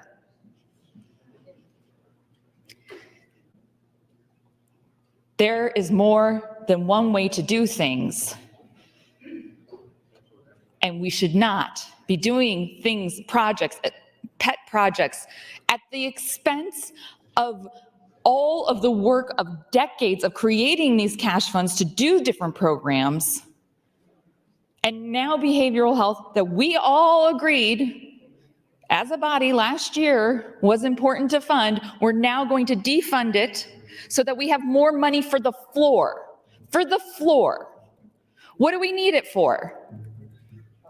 Tax cuts. Tax cuts. That's what we need it for. That's the big secret. We have on our green sheet, it says we have $570 million for the floor. Tax cuts. We don't care about the Lincoln Regional Center. We don't care about the workforce there that is suffering. Senator Blood's the only one that even talks about it. We care about tax cuts. and not tax cuts for everyone. No, no, no, no, no. Tax cuts for the wealthy. The income tax cuts that we passed last year, we couldn't afford to do a middle income tax cut. We'll never afford a middle income tax cut because we have to afford high earner tax cuts, corporate tax cuts, incentives, and property tax relief. So we can't afford middle income tax cuts. We have to do everything on the backs of the middle income, including forcing people to live paycheck to paycheck when they're working at the LRC. We should not be cutting this funding, and you should not vote red on something if you don't know exactly what you are doing. And frankly, I am disappointed because Senator Clements, that was not a satisfactory answer. You didn't know why you were cutting this money and you voted against it. And I do expect clear answers, and you've given me a lot of great answers, but taking away behavioral health money, not voting to reinstate it, you should have a clear answer why you are doing that. Everyone who voted red should have a clear answer why they are doing that. I saw that Senator Brandt voted for it. I know why. His wife works for DHHS. He understands the staffing crisis. He understands that they need to be funding the regional center. 1 minute. Thank you, Madam President. I yield my time. Thank you, Senator Michaela Kavanaugh. Senator Clements, you're recognized. Thank you, Madam President. I did find the answer that I wasn't able to answer earlier. It's in the Department of Health and Human Services agency request this year of their budget adjustment. And on the second page of items with them, we had quite a few items, a dozen or more. This is a base reduction in behavioral health. Yes, it's $15 million base reduction. And the director of HHS testified in favor of this. The agency comment is spending on services have been significantly below the appropriated amount. Implementation of Medicaid expansion is a contributing factor.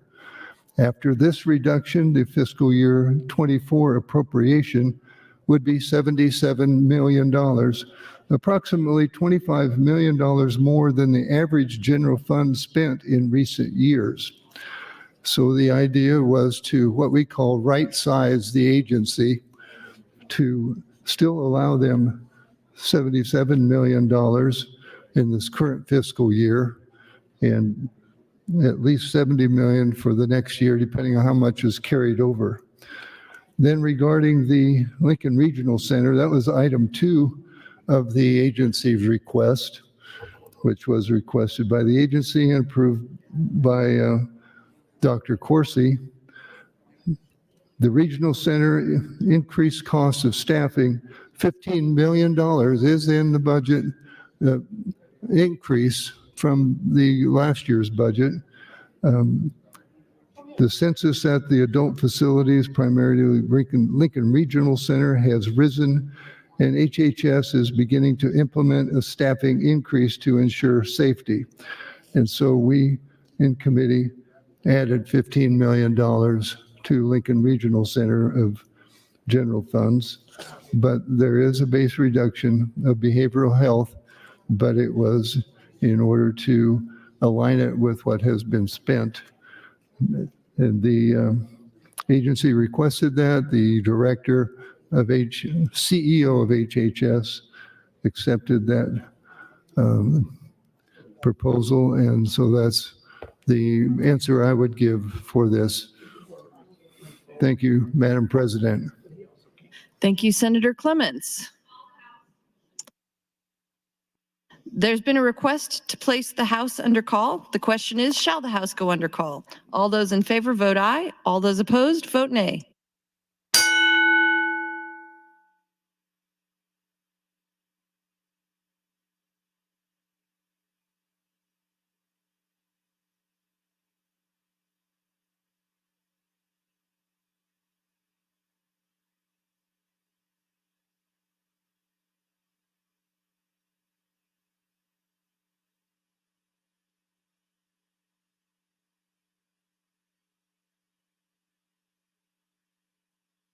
Record, Mr. Clerk.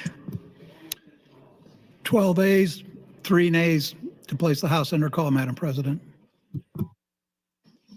The House is under call. Senators, please record your presence. Those unexcused senators outside the chamber, please return to the chamber and record your presence. All unauthorized personnel, please leave the floor. The House is under call.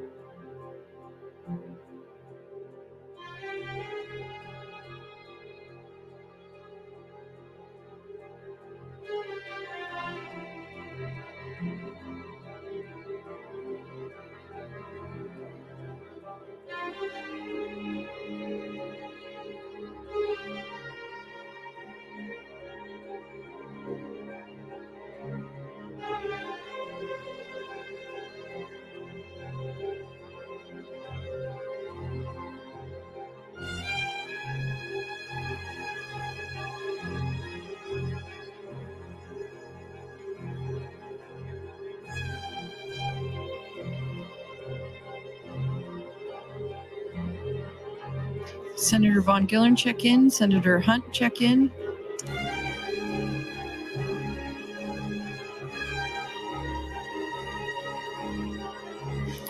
Senators McDonald, Reapy, and Holdcroft, please return to the chamber. The House is under call.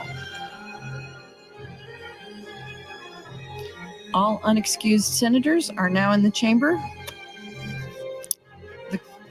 Senator Michaela Kavanaugh, you're recognized to close on your motion to reconsider. Thank you, Madam President. Colleagues, I did a call to the House before closing so that people would actually be in here to listen to what is going on. FA 296 takes 15 million off the floor. Yes, it does. And it puts it back into the behavioral health funding that we voted for last year. The behavioral health crisis has not gone away. It's just a matter of the agencies doing their job. As I said to Senator Mosier, the Department of Transportation has $181 million sitting in a fund. If they decided to stop fixing roads, would we just say, okay, give us that money back? No, we would say, fix the roads. Fix them. Why would this be any different? DHHS is willfully deciding to make its functions dysfunctional. I get we want to have every cent for the floor, but this is important. This is critically important.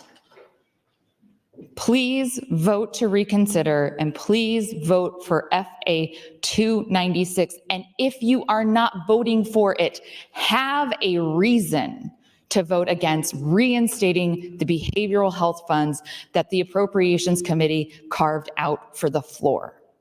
Have a good one. Thank you, Madam President. Thank you, Senator Kavanaugh. The question before the body is the motion to reconsider. All those in favor, vote aye. All those opposed, vote nay.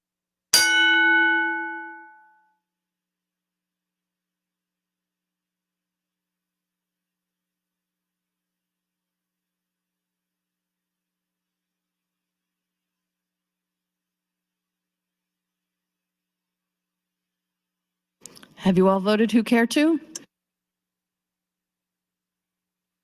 Record, Mr. Clerk. 18 ayes, 24 nays on the motion to reconsider, Madam President. The motion is not adopted. I raise the call.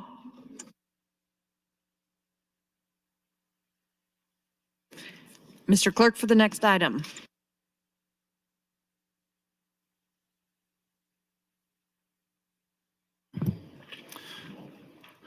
Madam President,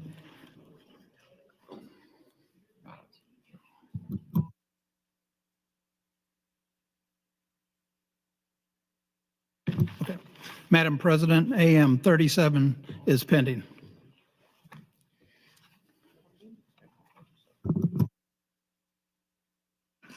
Turning to the queue.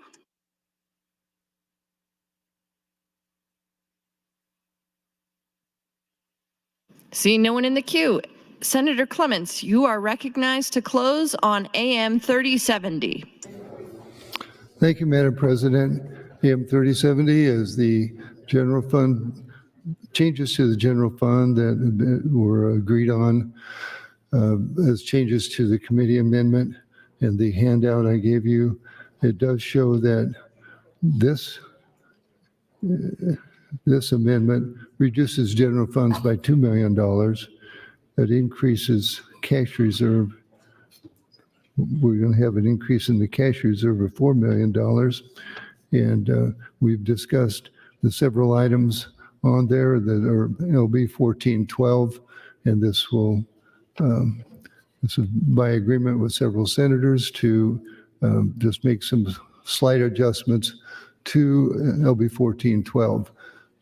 I ask for your green vote on AM 3070, and this is my last amendment for the budget at this stage. Thank you, Madam President. Thank you, Senator Clements. Seeing the question before the body is the adoption of AM 3070. All those in favor vote aye. All those opposed vote nay.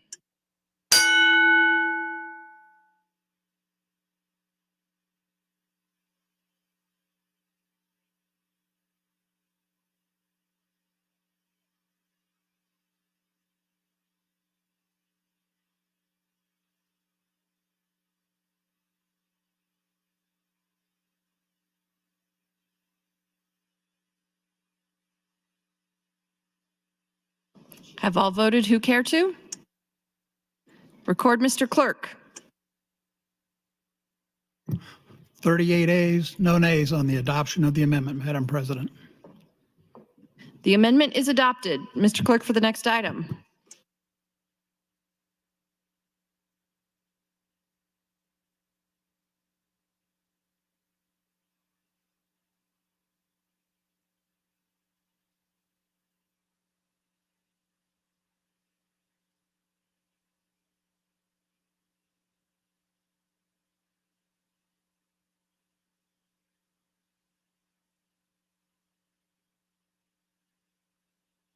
Madam President, the next amendment I have is Floor Amendment 259, offered by Senator Clements.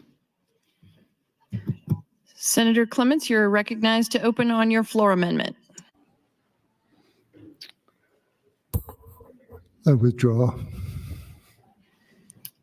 So ordered. Next item. Madam President, the next item is Floor Amendment 260, offered by Senator Clements. Senator Clements, you're recognized to open. Move to withdraw. So ordered.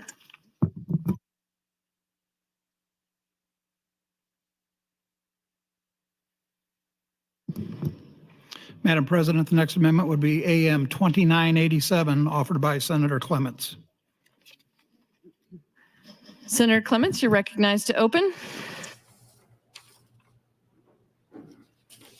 Thank you, Madam President. AM 2987 is a request of the Game and Parks Agency, and I wondered if Senator Urban would yield to a question. Are you, or would you please? Senator Urban, do you yield? Yes. First, I want to tell you what this amendment would do. Previously in the budget, we asked the Game and Parks to restore a lake at Fort Robinson State Park. This amendment would tell them that they could remove the dam at that lake and restore Soldier Creek. And just wondered what you would have to say about that request. Okay, Senator Clements, thank you. Last year, you may recall, we had designated or appropriated $5 million to restoration of this lake. And while we were in the process of appropriating money for the lake, they had decided that they were going to drain the lake. And the reason that they were going to drain the lake is because it had an unsafe dam. And the reason the dam was unsafe was because they built a campground below the dam.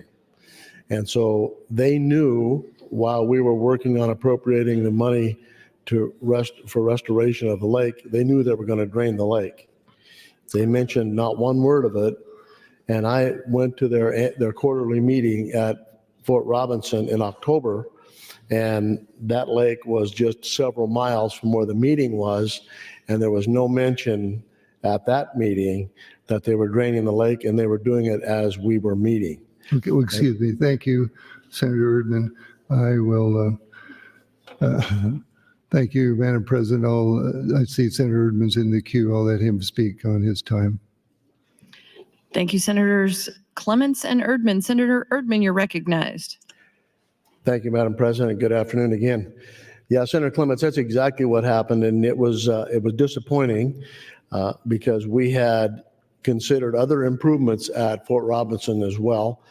Senator Wayne worked on that, on the Buffalo Soldiers, building a memorial there for them, building and restoring what used to be the bakery at Fort Robinson. And over my tenure here as a senator, I have tried to work with Game and Parks to get them to do things that were the wishes of this body, and they've chosen not to do that. They have had numerous opportunities to spend money on habitat enhancement for fishing, and they have neglected to do that. And so as we moved through the process a year ago, it was my opinion that we need to start designating specific uses for the money. And once we did that, then we would actually encourage them, or should I say, force them to make those decisions that we are desiring them to make. And to my regret, that was still not enough to force them to make the decisions that we wanted them to make.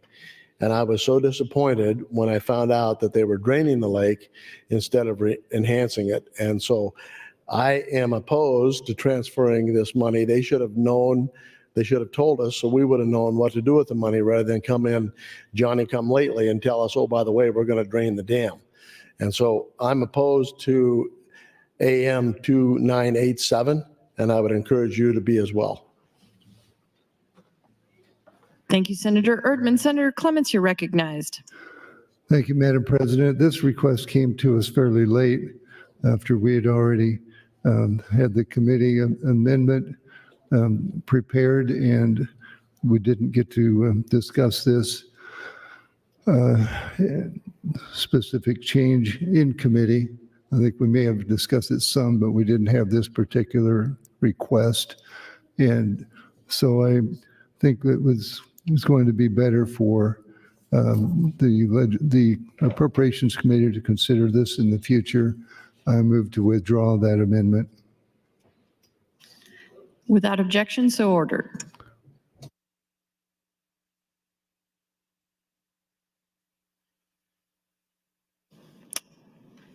Next item. Madam President, the next amendment is AM 3105, offered by Senator Hansen. Senator Hansen, you're welcome to open on Amendment 3105. Thank you, Madam President. All right, so AM 3105. This is a bill to actually give the providers who take care of the most needy citizens of Nebraska a raise for once. What this bill essentially does is, if people are familiar with the Healthcare Cash Fund, the Healthcare Cash Fund is from a tobacco settlement that we got years ago, and then we give out so much of that money as grants to organizations for certain purposes. And one of the things that we've done since, I believe, 2001, have given out $10 to $15 million a year. I believe now it's $15 million a year for biomedical research since 2001 to organizations such as UNMC, Boys Town Research Hospital, Creighton University, maybe not Creighton University, but Creighton Research Facility. for biomedical research. Ones who directly or indirectly have benefited from a bill that Senator Jacobson introduced this year about hospital assessment tax increase. And so I've always believed that the healthcare cash fund is flexible, is almost like a living document that can change with the times. And so I also think that the priority of the money that we spend here in the legislature should be used for those who are unable to take care of themselves, who their community may not be able to take care of them, their church, their family, and they do need some more help.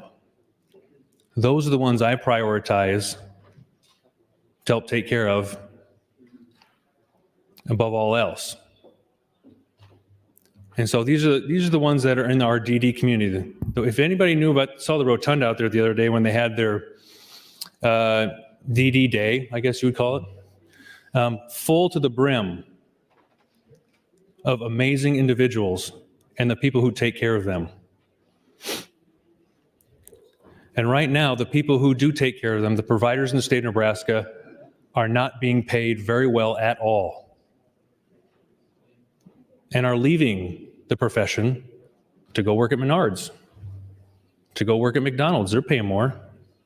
And these are people who go to people's homes and take care of developmentally disabled individuals. And Nebraska is barely paying them, or they're running in the red constantly, or closing their facilities. And so I think this is something that deserves our acute attention when it comes to our budget.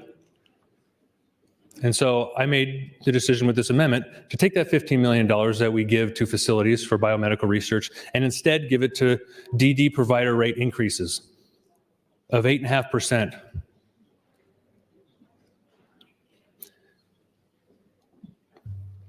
I believe that should draw our attention and our priority more than most other things.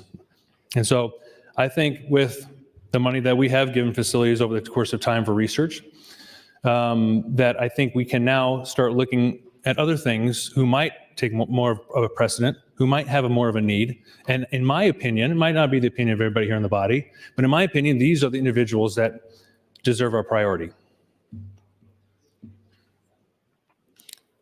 Not organizations that make millions, if not billions a year. I do not want to diminish the work that they do. I think the biomedical research that these organizations do is beyond compare. I think Nebraska is actually one of the best in the country when it comes to biomedical research. That what UNMC does, Creighton, Boys Town Research Hospital, they are amazing at what they do. But when it comes to the money that we spend here, I feel that these individuals deserve that more than these facilities.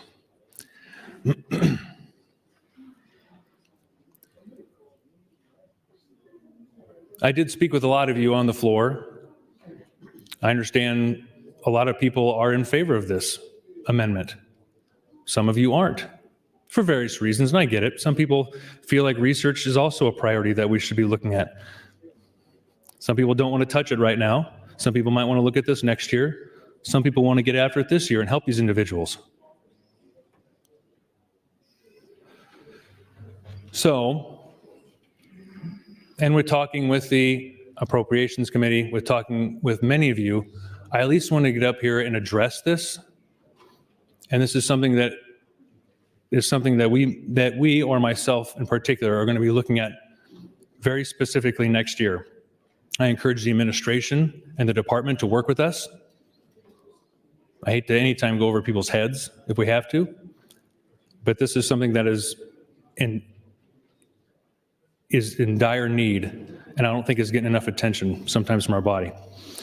So I brought this amendment, and I don't want to, right now, I think from the concerns of the Appropriations Committee and some of my colleagues, I am going to pull this amendment when I'm done speaking. So I will not, put many in the hot seat by taking this to a vote right now.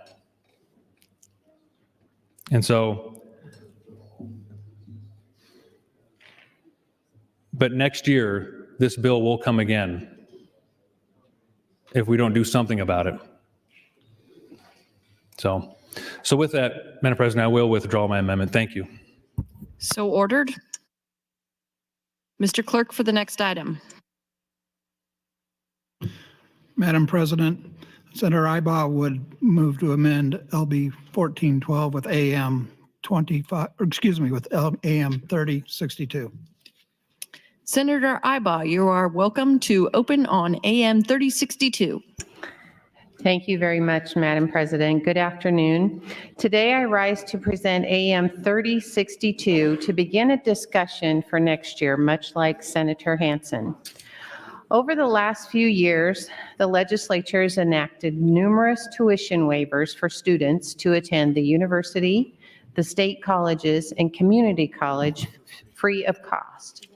For instance, just last year in LB 727, the legislature enacted the First Responders Recruitment and Retention Act. This act allowed law enforcement officers, legal dependents of law enforcement officers, professional firefighters, and legal dependents of professional firefighters to receive a 100% waiver of tuition to any state university, state college, or community college. As a result of LR 153, which was an interim study waiver to examine the fiscal impacts of these waivers, the university system produced a report that since the fall of 2018, nearly 4,000 waivers were granted to students from one of the 5 waivers defined under the Nebraska law, with the university system waiving nearly $20 million in tuition due to state mandated waivers. Data from the state colleges says that for the fall semester of 2023, just over $129,000 was waived. I understand the desire to increase enrollment in institutions of higher learning, especially here in our state. However, these unfunded mandates will cause at least these 2 things to happen. 1, the availability of specialized programs and need-based program tuition waivers are decreased, and 2, increased tuition costs for other students.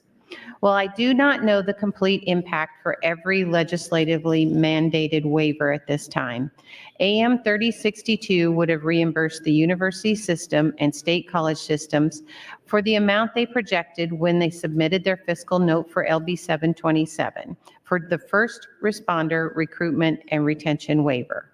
For the state colleges, it would increase the state appropriations by $187,014. And for the university system, it would increase the state appropriation by $765,163. If we are going to mandate that these waivers be provided to certain individuals, we should not rely on other students to fund these waivers. Instead, as we enact these waivers, we should be on the hook for them. I want to put this on your radar now because I will be looking to introduce legislation next year to address this issue. With that, thank you, Madam President, and I withdraw AM 3062. Thank you very much. So ordered. Mr. Clerk, for the next item. Senator Clements would move to amend the bill with AM 2950.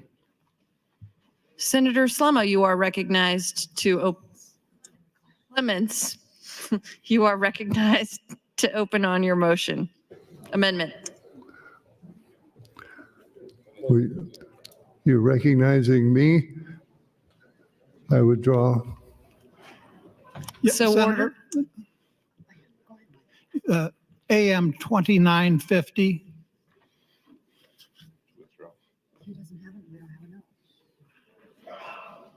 Senator Clements, you're recognized to open on 2950. Senator Clements, you're recognized to open on AM 2950.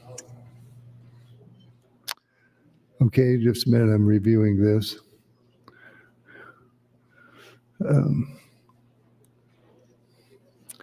This was a change in HHS of $30 million. Hang on, please.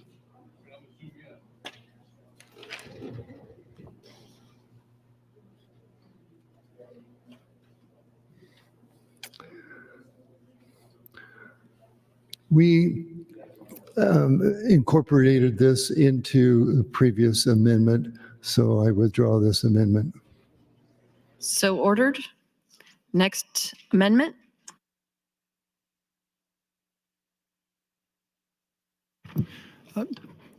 The next amendment, Madam President, is AM 2945, introduced by Senator Duncan. Senator Duncan, you are recognized to open on your amendment.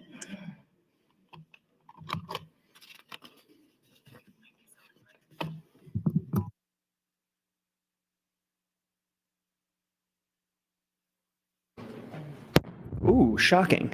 I would move to withdraw that. So ordered. Next amendment.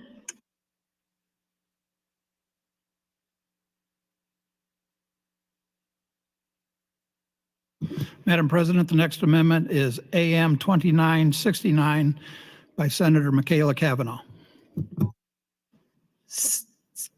Senator Michaela Kavanaugh, you recognized to open. Senator Michaela Kavanaugh withdraws, so ordered.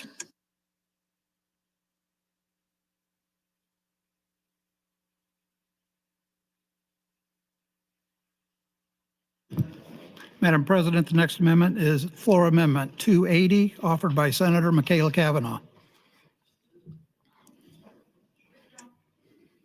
So ordered. It's been withdrawn. Read all three of those at the same time with the note that she wishes to withdraw. Okay. All four of them? Yep. Okay. I've got FA all the way up. Senator Michaela Kavanaugh, I have floor amendment 282, floor amendment 281, floor amendment 284, and floor amendment 283, all with the note that you wish to withdraw them. So ordered.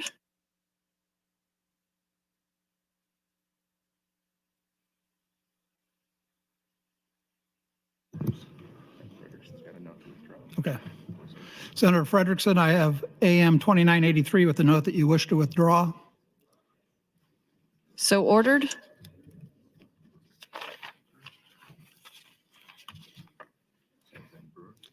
Senator Brewer, I have AM 3008 with a note that you wish to withdraw. So ordered.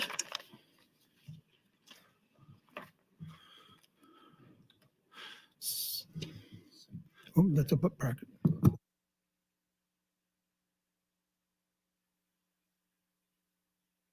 Senator Clements, I have motion 1251 and motion 1252, both with notes that you wish to withdraw. Without objection, so ordered. I have nothing further on the bill, Madam President. Senator Ballard for a motion. Madam President, I move that LB 1412 be advanced to ENR for engrossing. Colleagues, you've heard the motion. All those in favor say aye. All those opposed say nay. The bill is advanced. Mr. Clerk, for item.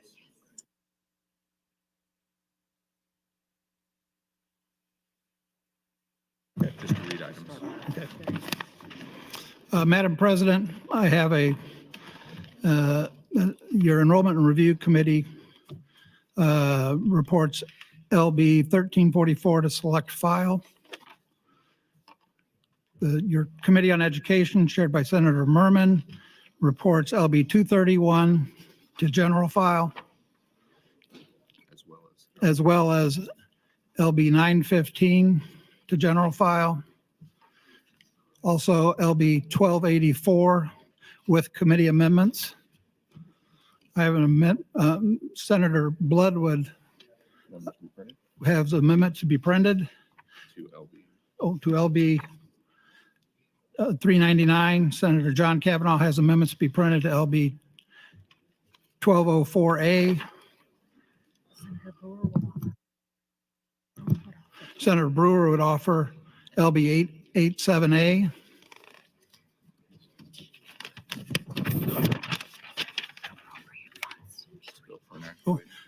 A bill for an act relating to appropriations to appropriate funds to aid in the carrying out of provisions of Legislative Bill 887.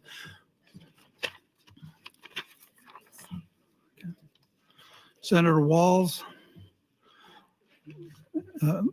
LB 1052, a bill for an act relating to appropriations to appropriate funds to aid in the carrying out the provisions of Legislative Bill 1052.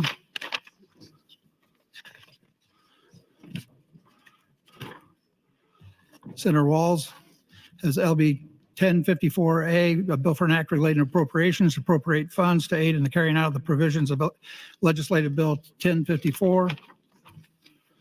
Senator Michaela Kavanaugh has LB 62A, a bill for an act relating to appropriations to appropriate funds to aid in the carrying out of the provisions of Legislative Bill 62. Senator Michaela Kavanaugh, LB 870A, a bill for an act relating to appropriations to carry out funds to aid in the carrying out of the provisions of Legislative Bill 870. Senator Duncan would have LB 1115A, a bill for an act relating to appropriations, carry out funds to aid in the carrying out of the provisions of Legislative Bill 1115. I have nothing further, Madam President.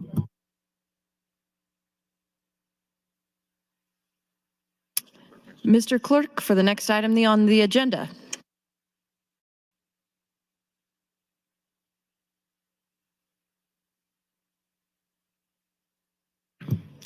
Madam President, Legislative Bill 441, introduced by Senator Joni Albright, a bill for an act relating to crimes and offenses to amend Section 28815, revised reissued statutes of Nebraska to change provisions relating to defenses for offenses involving obscene materials, to harmonize provisions, and to repeal the original section.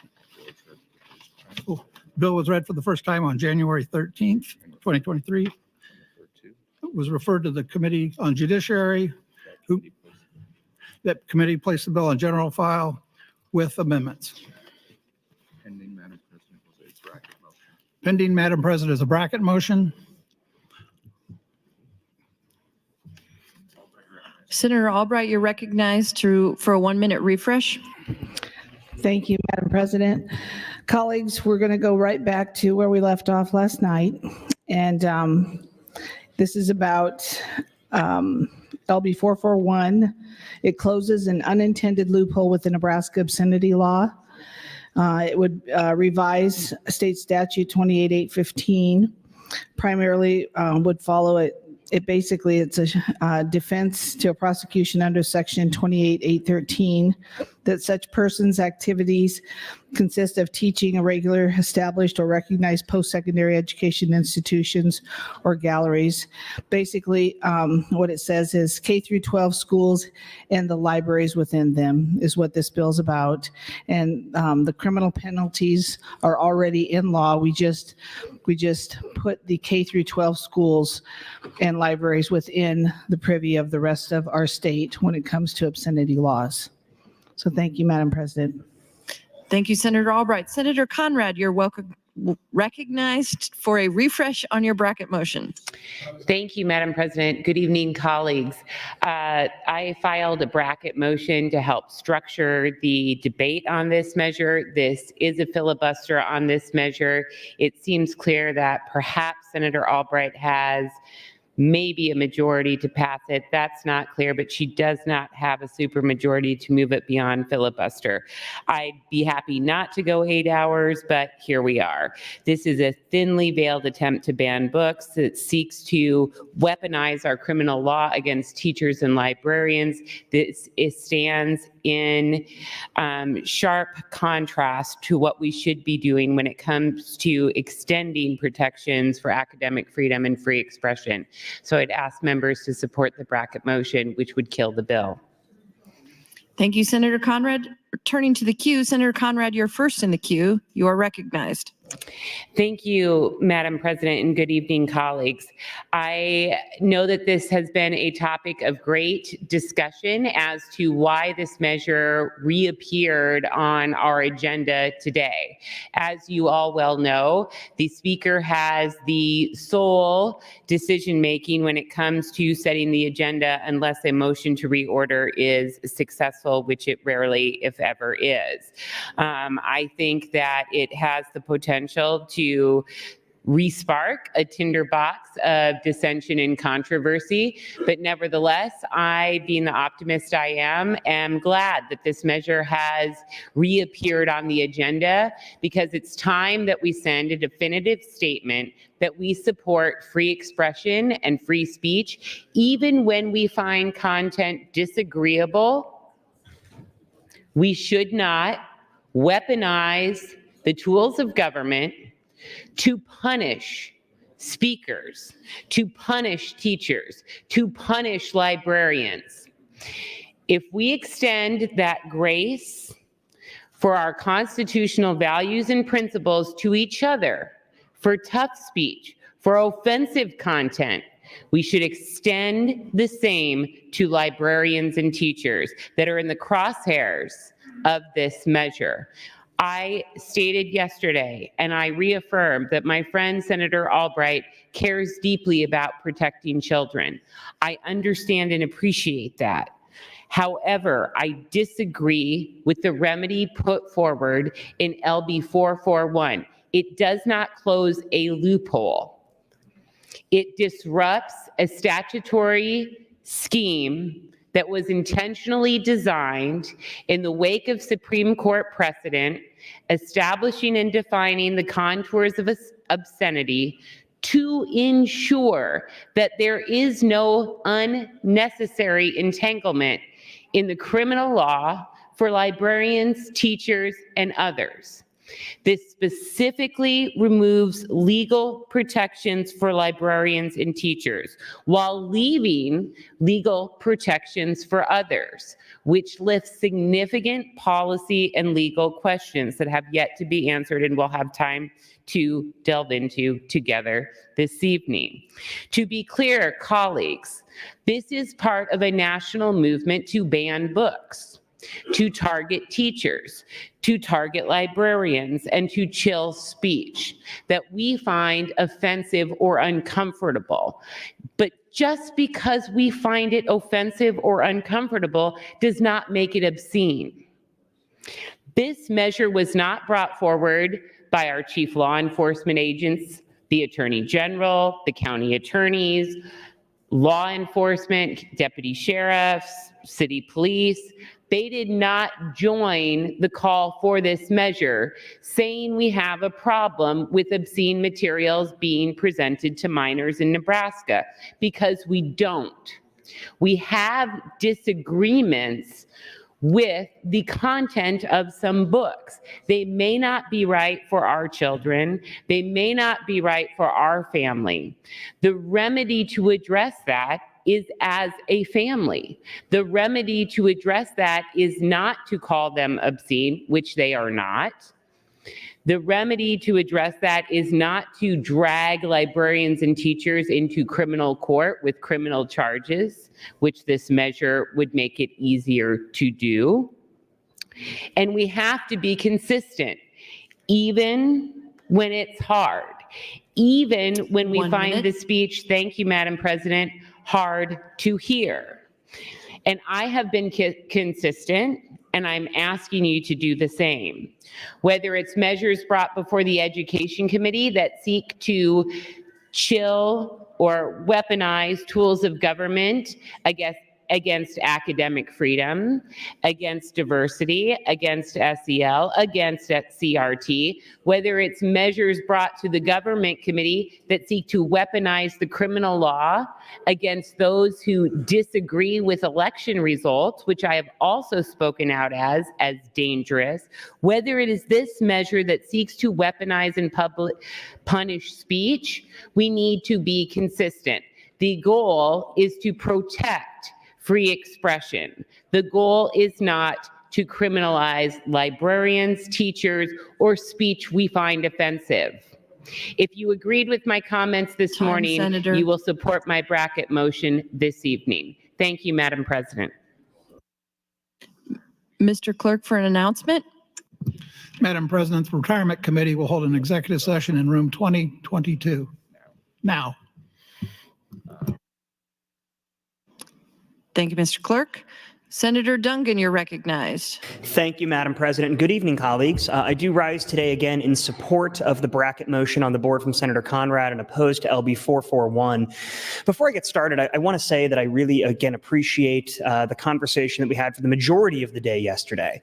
I think that we actually had a very measured and honest conversation about a lot of the issues that many of us saw with the bill. And I want to specifically commend Senator Albright, who was, I think, obviously very passionate about this issue, but was answering questions and I think doing a fantastic job of being here all day and keeping this a very level conversation. So I appreciate that, because oftentimes with conversations about things like this, it can get heated. And I was obviously disappointed with the way, and frankly disgusted with the way that things went at the end of the night last night. My hope is this evening, as we delve into another late night, we can avoid those kind of things.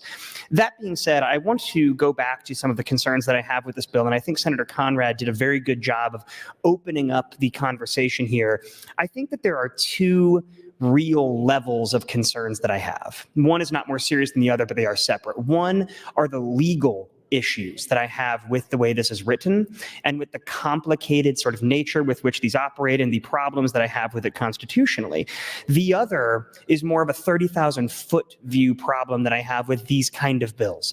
And that gets more into the broad spectrum of the concerns that I have when we start to talk about censoring things that make us uncomfortable, censoring things that may not be the most pleasant to read, but still carry with them literary, artistic, historical, or political value by virtue of the broader context within which those things that are uncomfortable are found. I have a number of friends that wanted to be teachers. I have a number of friends who became teachers after a lifetime of wanting to do that job. And not just 2 years or so after they became teachers, they've quit. In Nebraska, we currently are facing a teacher shortage, a crisis of people in the profession. And when asked why my friends quit being a teacher, chief among the many reasons that was often given was the amount of things, I'm going to put it politely, that they had to put up with as a teacher based on the broader attacks that we are seeing right now on education, the broader attacks that we are seeing at these school board meetings, and the broader attacks that we're seeing on those who are simply trying to educate our youth. They found it nearly unworkable, the amount of pressure and stress that they were dealing with. This issue that we're dealing with today that has been raised at school board meetings and that we're talking about here in the legislature with this bill is one of the blocks of the foundation of this entire movement that seems to be seeking to, again, censor those books, ban those books, or push back on things that make us uncomfortable, specifically oftentimes things that are maybe not in the norm. Oftentimes when people quote these books that they're talking about that are being banned, they are things that fall, for example, into the LGBTQ community and things like that. And so I'm concerned that there is a broader movement that we see afoot in Nebraska that potentially puts us in a bad position to encourage more people to become teachers. And we are not in a place right now where we can say, come to Nebraska, be a teacher, we're going to support you, when we as a state have systemically attacked some of those people. So that's part of my concern. And I'm sure I'll have a chance to talk about that more later. I wanted to go back to talking more about the legal side of this issue, though. This bill specifically removes the affirmative defense that is available for teachers and librarians in both K through 12 institutions, but also public libraries, the way that it's written. And I think that's a very important thing to note. Just because we remove the affirmative defense, One minute. Thank you, Madam President. This bill has no bearing on whether or not a person can be charged.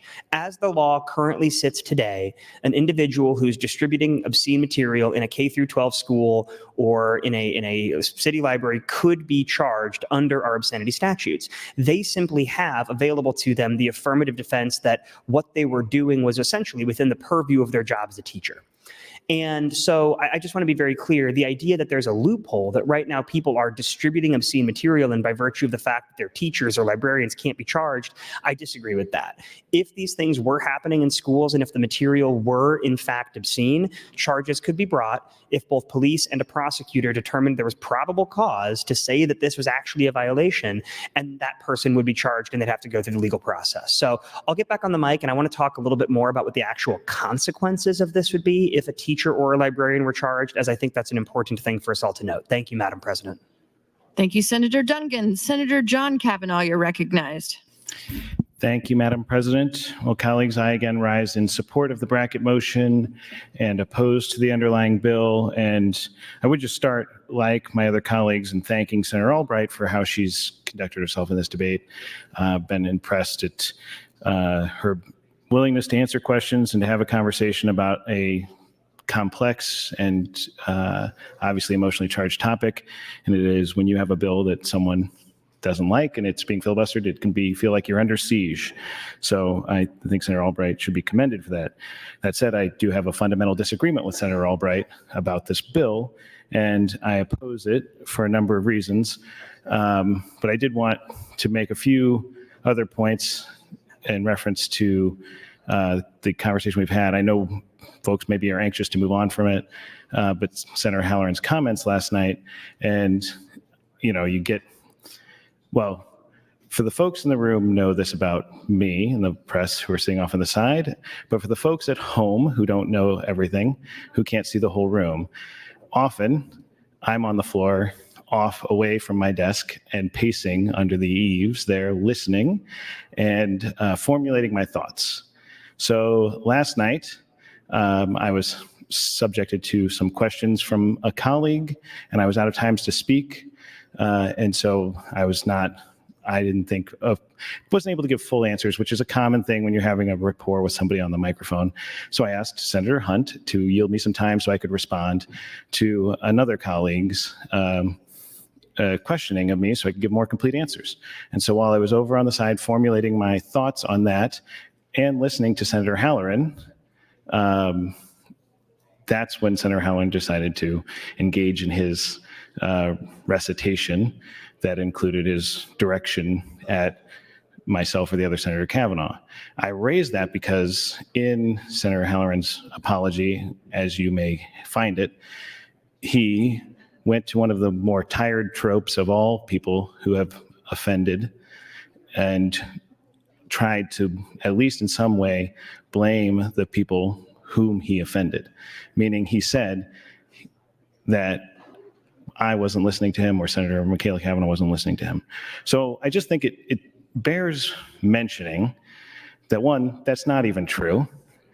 And two, it is not a justification or an excuse. And it is, again, one of these tired tropes that people go into to make themselves feel better or what have you. So I'm going to try to limit that to the sum total of my comments as it pertains to the conversation last night. However, I would again point to it as a great learning experience for everyone here about what we are talking about when we're defending what we find inappropriate or undesirable speech and still being protected. So returning to the conversation about the bill at hand, and I think a few things are important to point out. One is Senator Albright in her refresh about the bill said that it takes away the affirmative defense for K through 12 schools and their libraries. A plain reading of the bill that is not accurate. The bill strikes the protection for public libraries. So what that means, even in the most generous interpretation, is that we're talking about books that I could read. This bill does not do what Senator Albright is arguing it does. 1 minute. Thank you, Madam President. It doesn't do a lot of other things, but the things it does do are bad. It has a chilling effect on speech. It is part of a broader culture war. It's about putting our teachers and our librarians in fear for their jobs and their careers and their freedom by putting out books that some people might not like. That is what this bill is geared towards. It's geared towards putting fear into the hearts of our public servants who want to share the joy of reading with young people. And we should be encouraging those folks, and we should be trying to incentivize more people into that field. And this bill is going in the wrong direction for that. So I'll push my light because I've got more things to say about the subject. Thank you, Madam President. Thank you, Senator John Kavanaugh. Senator Walls, you're recognized. Thank you, Madam President. I yield my time to Senator Conrad. Senator Conrad, you're yielded 4 minutes, 52 seconds. Thank you, Madam President, and thank you, Senator Walls, for the time. Colleagues, I wanted to, in addition to some global notes, that I wanted to reaffirm that librarians do not provide access to legally obscene materials.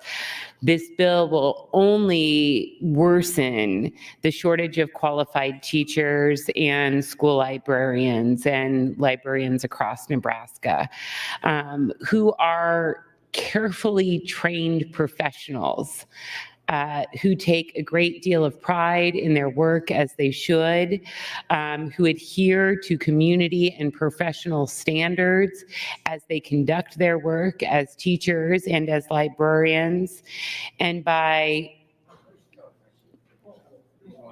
targeting them with rhetoric, by removing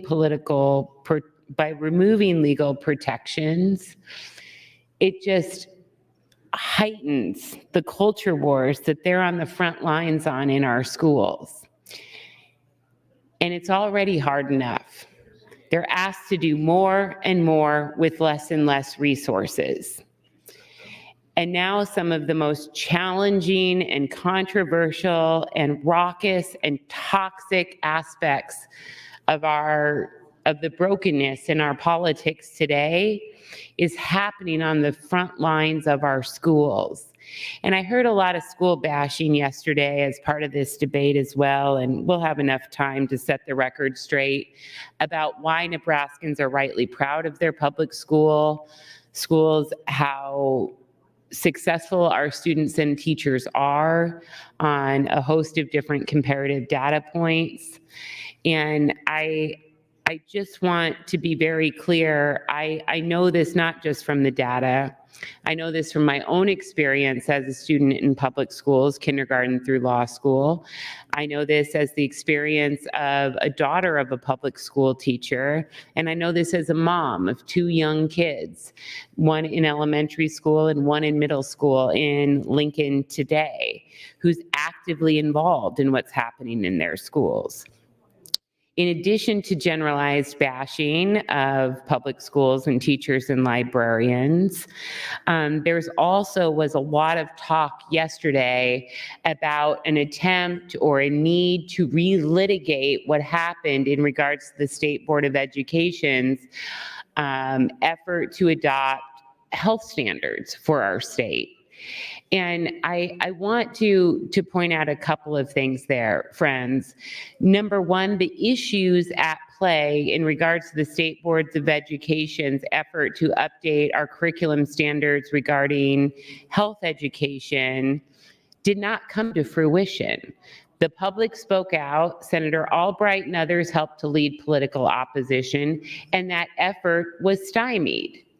There is no need to relitigate that from the perspectives of those who are opposed to comprehensive, age-appropriate sex education because your side prevailed within the existing process.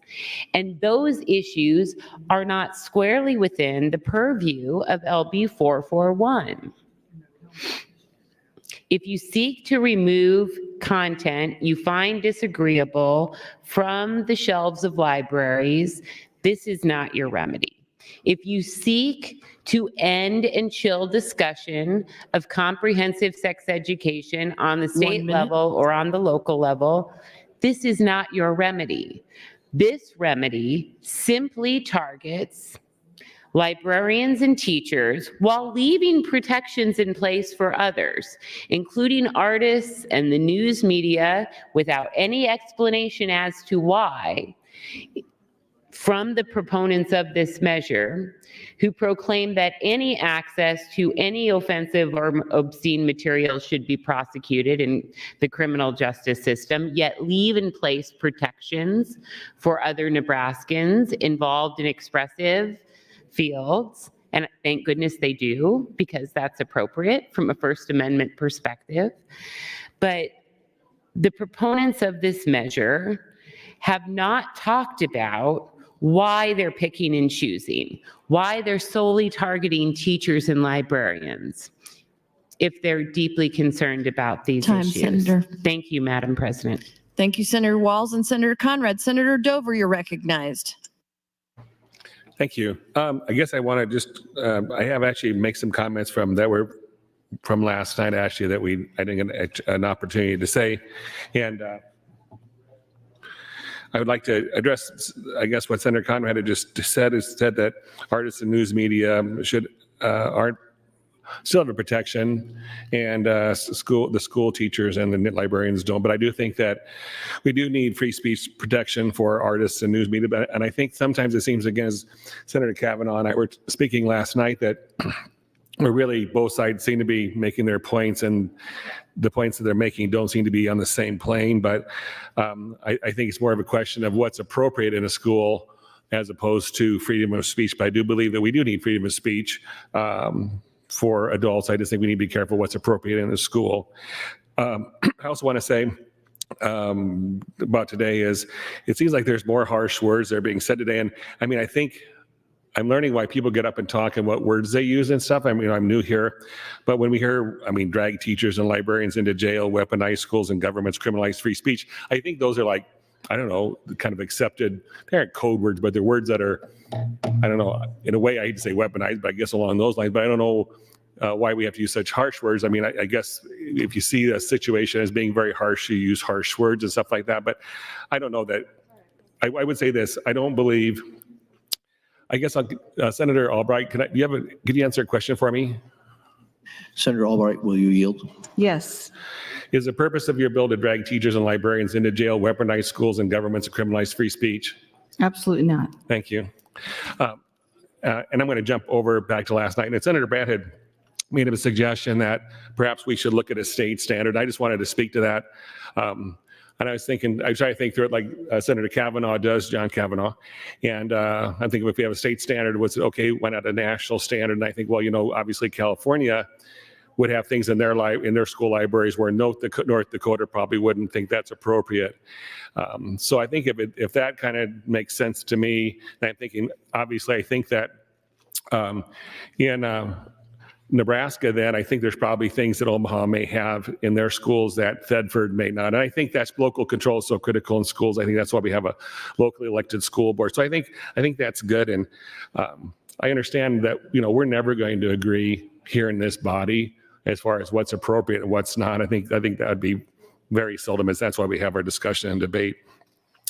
I want to say one last thing in closing, that I knew a family was moving from California. They moved to the Midwest, and the son of the father, he told me that his daughter was probably 3 years ahead of other girls sexually here, and was kind of surprised. And he said that he thought probably due to environment and education and stuff like that. And he said the other girls were really naive. And I just would say this: I have 3 daughters. Okay, I tried to raise them up to be as naive as possible to a degree. Okay, I'm not foolish. Okay, and as they got older and there's discussions were more appropriate, I talked to them. But I really believe that being naive in youth is okay. I really believe being innocent in youth is okay. And I really believe our children deserve a time to have their innocence. And I think that's really why I support what we're doing. I think a number of people do here. So I think please support LB 441 to allow our children to enjoy the life and innocence they deserve. Thank you. Senator Albright, you're recognized to speak. Thank you, Mr. Speaker. And I just want to kind of take us back a little bit. Yesterday, for those of you who might not have heard everything that was said on the floor, I have a stack here on my desk of the testimony, of letters, I have a book, but I asked everyone who came over, please do not read this on the floor. I cannot control the narrative on this floor, but when it comes to this profanity and the explicit wording of every single page in a book that these people are reading, I just that's not me. I'm not going there. My first year, and I was with Senator Chambers, a gentleman that taught me a lot about a lot of things that happen on this floor. And I respected him for coming to me and apologizing for the continuation of Senator Kittner over and over and over for days and nights with fourth graders in the balcony. All of that was very disturbing to me. I mean, I'm coming here for the first time, and this is what I walked into. This has been going on, you know, with the people on the floor. There's always someone that wants to go at it, but that's where they're coming from. I did not ask anyone to do anything of the liking that took place last night, but I want you, when you listen for the next 4 hours or 5 hours, to know and understand that truly what was said last night, that's horrible. We all have to think, are you kidding me that this would be something that the children have to read and then answer questions to in class with their peers? That can't happen. That is obscenity at its finest. But this bill is important to me. It's in the last 4 years since we had the health standards. The State Board of Education has had people, like hundreds and hundreds of people, and I'm talking hundreds and hundreds of people. I went to one of them with 500. I mean, the school boards are getting inundated with this type of stuff. There comes a point where we, as legislators, have got to face the music and figure out what we can do to help the schools, to help the children, to help the teachers, to help the librarians. And I will be on the mic stating that, you know, we're going to change this narrative and move the ship a different direction tonight. We're not going to talk about the teachers and the librarians. We're going to talk about the Department of Education, the State Board of Education, the districts, the school boards, who need to be responsible so things like this would never have to happen under their watch. Okay, but the obscenity bill must go through so that we can protect them.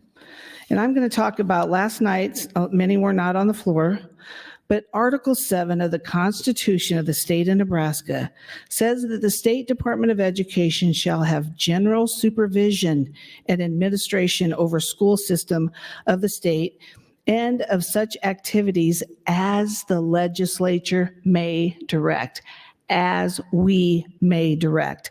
It also says that the duties and powers of the State Board of Education shall be prescribed by the legislature. That's us to take this into consideration.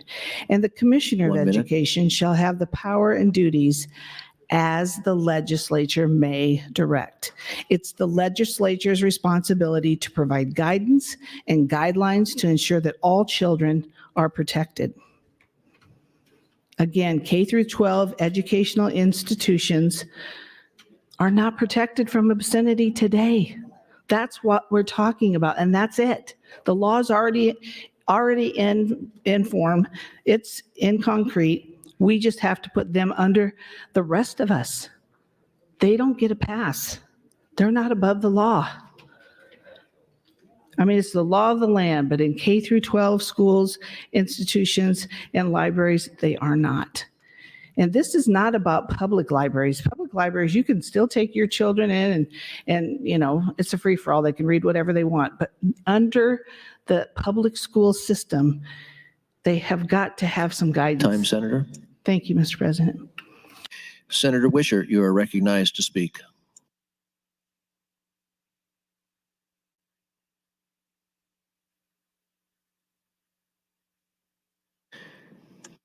Senator Lowe, you're recognized to speak.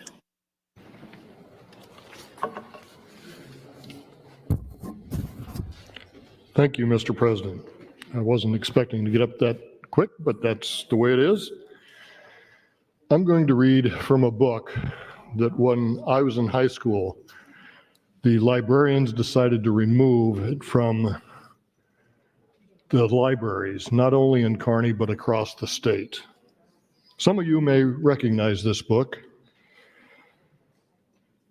The front door to the house opened.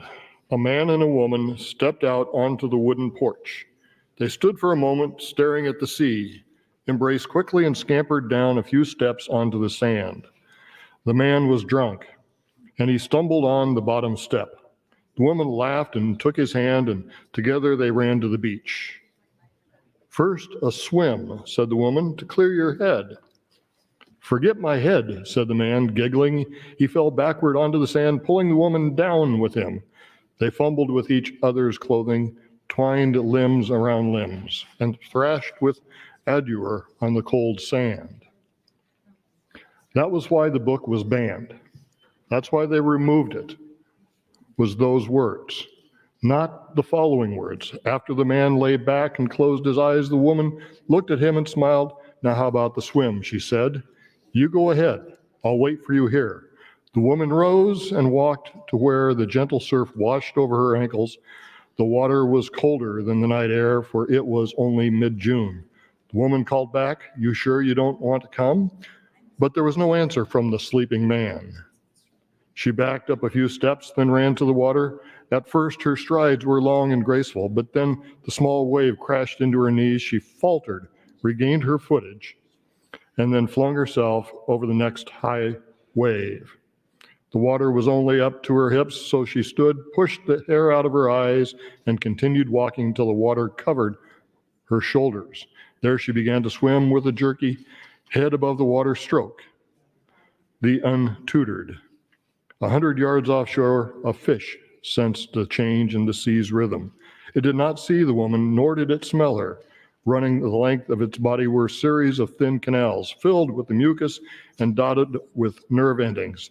These nerve endings detected vibrations and signaled the brain. The fish swam toward shore.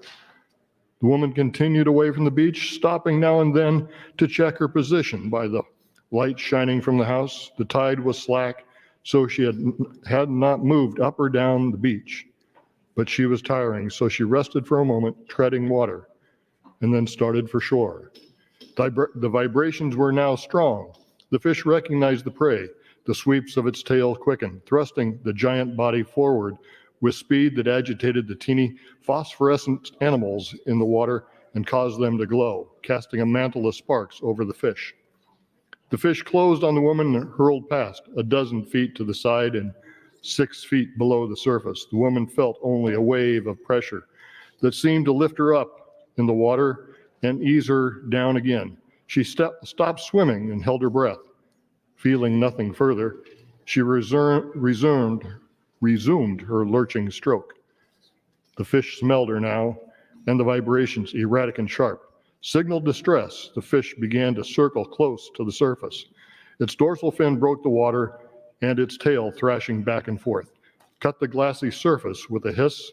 A series of tremors shook its body. I won't read the rest of it now because we all know what happens. This is the book, Jaws. 1 minute. Thank you, Mr. President. This book was removed from our school libraries when the morals of our people were better. When people thought about what they wanted to teach and how it should be taught. Senator Michaela Kavanaugh, you brought this to my mind yesterday when you mentioned jump the shark. I was trying to think of what to say, and then you reminded me, so I thank you about that. I thought it was a good story and one of my favorite movies, and the reason why I'll never swim in the ocean. Thank you, Mr. President. Thank you, Senator Lowe. Senator Day, you're recognized.